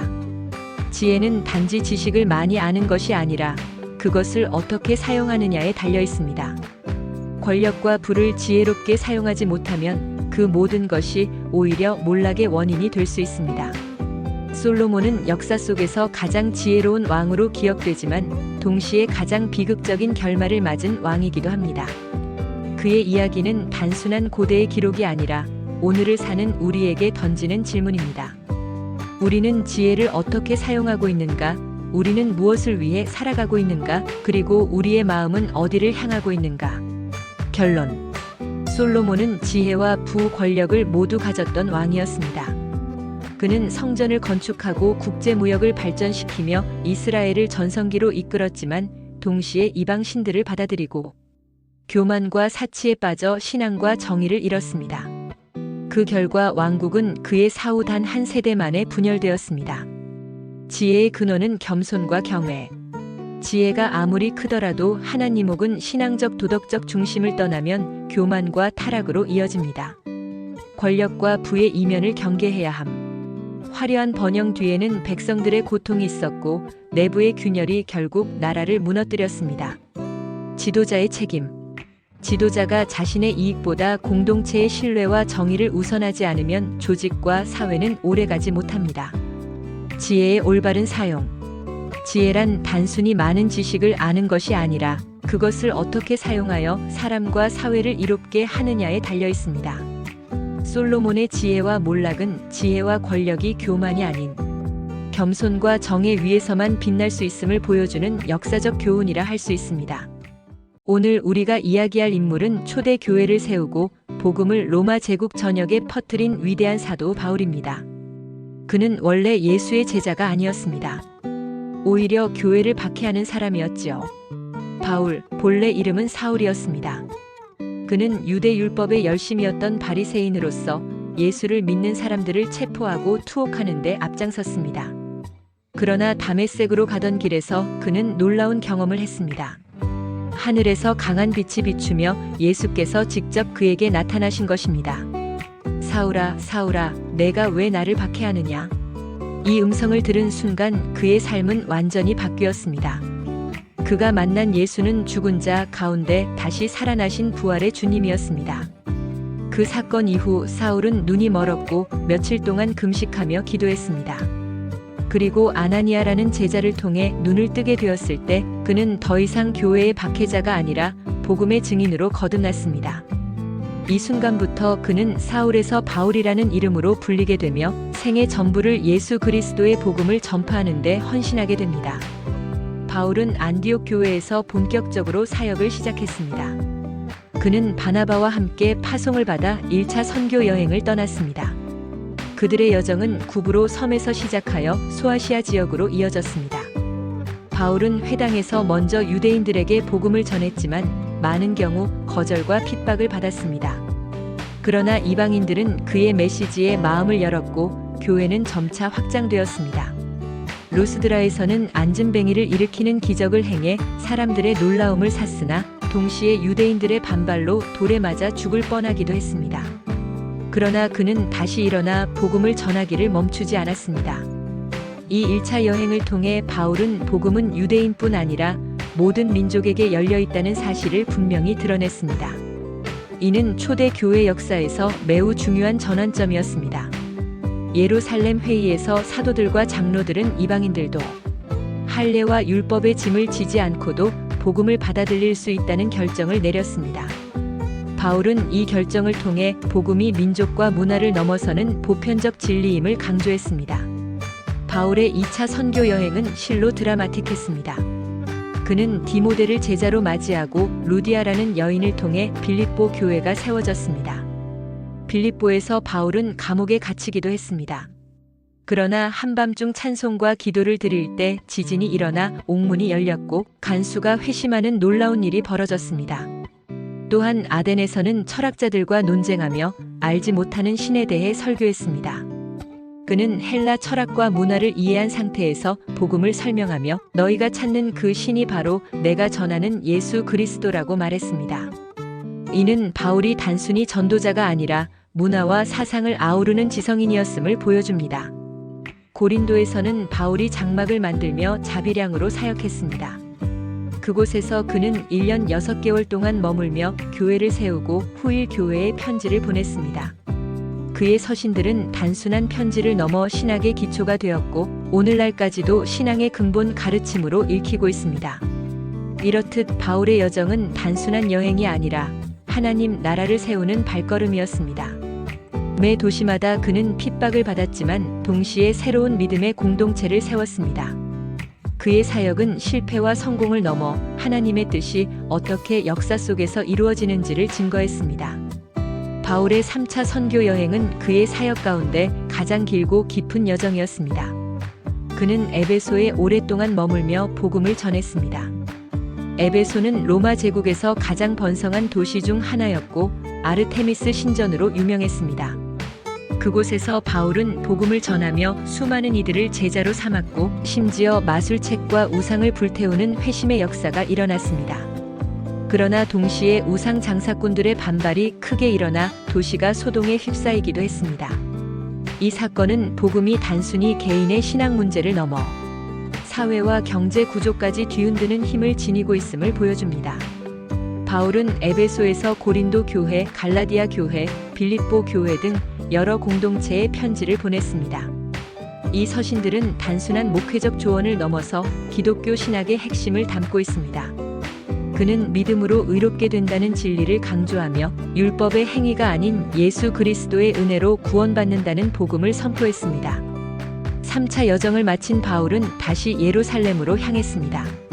그러나 그곳에서 그는 유대인들의 반발에 부딪혀 체포되었습니다. 바울은 예루살렘 성전에서 폭도들에게 붙잡혔고 로마 군인들에게 보호받아 겨우 목숨을 건졌습니다. 이후 그는 여러 차례 신문을 받으며 총독 벨릭스와 베스도 그리고 헤롯 아그리빠 왕 앞에서 자신의 믿음을 증언했습니다. 그는 법정에서조차 복음을 전하는 기회를 놓치지 않았습니다. 결국 바울은 로마 시민권을 가진 자로서 황제에게 상소했고 로마로 압송되게 됩니다. 그 여정은 결코 평탄하지 않았습니다. 지중해를 항해하던 중 풍랑을 만나 배가 파손되었고 멜리데 섬에 표류하는 극적인 사건이 일어났습니다. 그러나 그곳에서도 그는 병든 자들을 고치며 복음을 전했습니다. 그의 발걸음이 닿는 곳마다 교회가 세워지고 복음의 씨앗이 뿌려졌습니다. 드디어 로마에 도착한 바울은 가택연금 상태에 놓였습니다. 그러나 그는 결코 침묵하지 않았습니다. 오히려 로마 군인과 관리들에게 복음을 전했고 방문하는 이들에게 하나님의 나라를 가르쳤습니다. 그는 감옥에서도 서신을 썼는데 에베소서, 빌립보서, 골로새서, 빌레몬서 등이 바로 그때 기록된 편지들입니다. 이 서신들은 고난 속에서도 흔들리지 않는 믿음, 그리스도 안에서 누리는 자유와 소망을 전해줍니다. 바울의 마지막 여정은 순교로 끝났습니다. 전승에 따르면 그는 네로 황제의 박해 아래 로마에서 참수형을 당했습니다. 그는 결코 부귀나 안락한 삶을 누리지 못했지만 복음을 위해 자신의 생명을 아낌없이 바쳤습니다. 그의 고백, 나는 선한 싸움을 싸우고 달려갈 길을 마치고 믿음을 지켰다라는 말은 오늘날까지도 수많은 신앙인들에게 울림을 주고 있습니다. 바울의 생애는 단순한 여행기가 아니라 복음이 어떻게 세상을 변화시킬 수 있는지를 보여주는 살아있는 증거입니다. 1. 변화의 가능성. 교회를 핍박하던 자가 복음의 사도가 될 수 있다는 사실은 어떤 사람도 하나님의 은혜밖에 있지 않음을 보여줍니다. 2. 복음의 보편성. 복음은 유대인과 이방인의 경계를 넘어 모든 사람을 위한 기쁜 소식입니다. 3. 고난 속의 사명. 바울은 감옥에서도 풍랑 속에서도 죽음을 앞둔 순간에도 복음을 전했습니다. 이는 믿음의 사명이 상황을 초월한다는 것을 가르쳐 줍니다.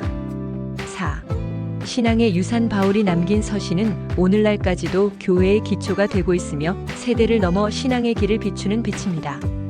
바울의 여정은 끝났지만 그의 발자취는 여전히 이어지고 있습니다.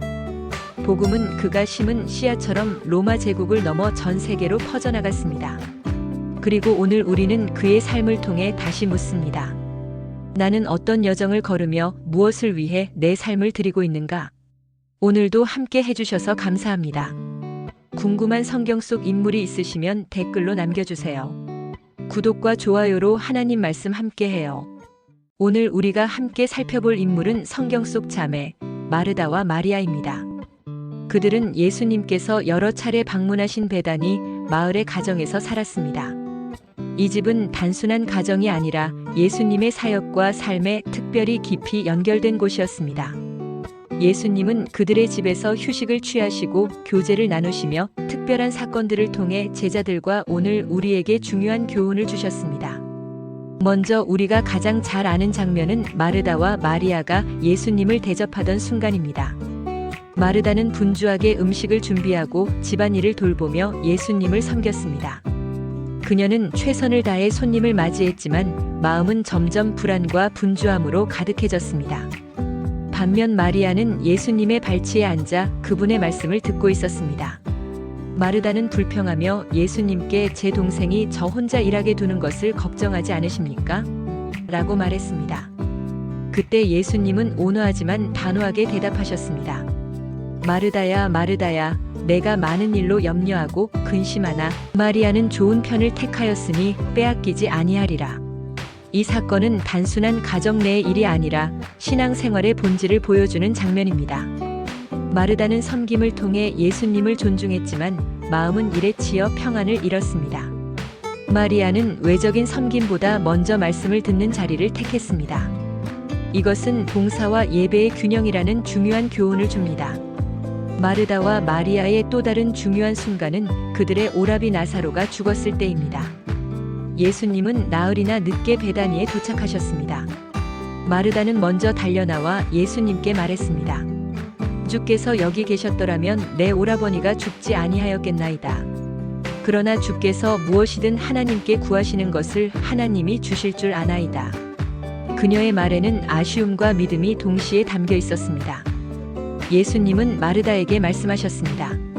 나는 부활이요 생명이니 나를 믿는 자는 죽어도 살겠고 무릇 살아서 나를 믿는 자는 영원히 죽지 아니하리니 이것을 내가 믿느냐? 마르다는 담대히 고백했습니다.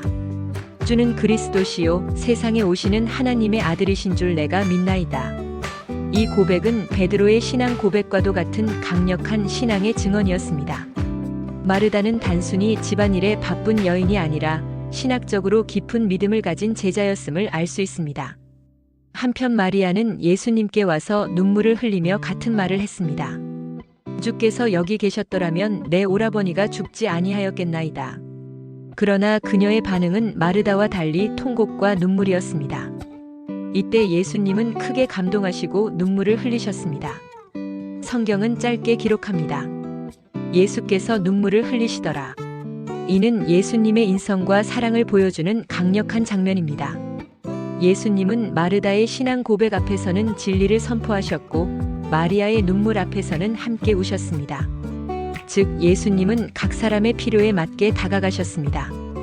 이 사건은 단순히 나사로의 부활이라는 기적을 넘어 예수님이 생명의 주이심을 드러내고 동시에 우리의 슬픔에 공감하시는 분임을 보여줍니다. 마르다와 마리아의 서로 다른 반응은 모두 귀히 사용되었습니다. 믿음의 고백과 눈물의 기도, 그 두 가지 모두 예수님 앞에서 의미 있는 신앙의 표현이었습니다. 마르다와 마리아 자매의 이야기는 나사로의 부활 사건에서 끝나지 않습니다. 요한복음은 예수님의 십자가 죽음이 가까워지던 시점, 다시 베다니에서 있었던 특별한 장면을 기록합니다. 바로 마리아가 향유를 예수님의 발에 부은 사건입니다. 예수님께서 베다니에 계실 때 마르다는 여전히 섬김으로 분주했습니다. 그녀는 손님들을 위해 음식을 준비하며 여전히 섬김의 자리에 있었습니다. 그러나 이번에도 그녀의 섬김은 불평이 아니라 묵묵한 봉사로 나타났습니다. 예수님의 사역이 절정에 이르고 죽음을 앞둔 긴장된 시기였지만 마르다는 변함없이 주님을 위해 일했습니다. 그 순간 마리아는 값비싼 향유, 곧 순전한 나드 한 근을 가져다가 예수님의 발에 붓고 자기 머리털로 닦았습니다. 집안은 향유의 향기로 가득 찼습니다. 이 행위는 단순한 예물이 아니라 자신의 전부를 드리는 헌신을 의미했습니다. 향유는 당시 노동자의 1년치 품삯에 해당하는 고가의 물품이었지만 마리아는 계산하지 않았습니다. 그녀는 주님의 죽음을 예비하는 헌신의 사랑을 드러낸 것입니다. 그때 제자 가룟 유다는 그 돈을 가난한 자들에게 나누는 것이 더 낫지 않겠냐고 비난했습니다. 그러나 예수님은 마리아를 변호하시며 말씀하셨습니다. 그녀가 내 장례를 위하여 이것을 준비하였느니라.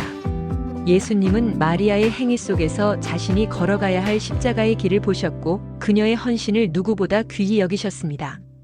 마르다의 섬김, 마리아의 헌신은 서로 달랐지만 모두 예수님 앞에서 아름다운 것이었습니다.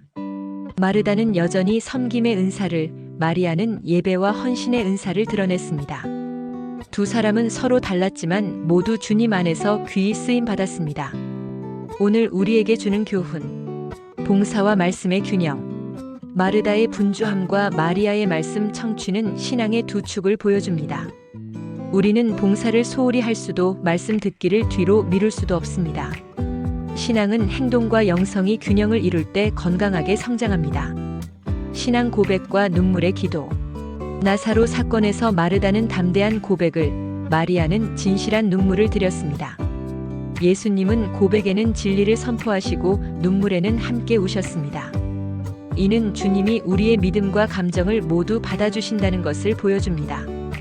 헌신은 계산이 아니라 사랑. 마리아가 향유를 부은 사건은 헌신의 본질을 보여줍니다. 진정한 헌신은 손익계산에서 나오는 것이 아니라 사랑에서 흘러나옵니다. 주님을 향한 사랑이 클수록 우리의 헌신도 담대해집니다. 예수님의 공감과 위로. 예수님은 마르다에게 신학적 진리를 말씀하시면서 동시에 마리아와 함께 눈물을 흘리셨습니다. 주님은 전능한 하나님이면서도 동시에 우리의 슬픔에 공감하시는 분입니다. 이것은 신앙의 큰 위로입니다. 각자의 은사와 자리.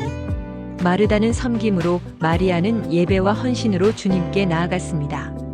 우리도 각자의 은사와 방법으로 주님을 섬길 수 있습니다.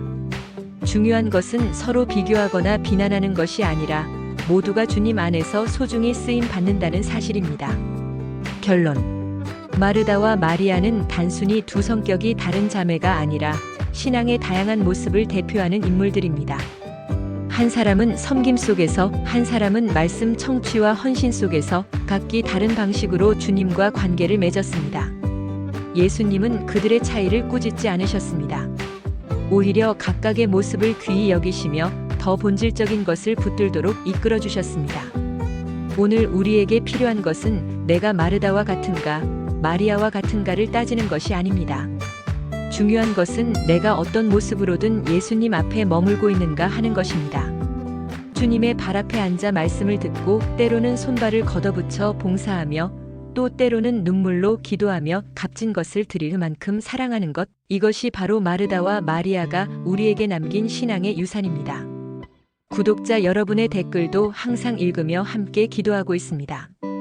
영상이 도움이 되셨다면 좋아요와 구독, 댓글 부탁드려요.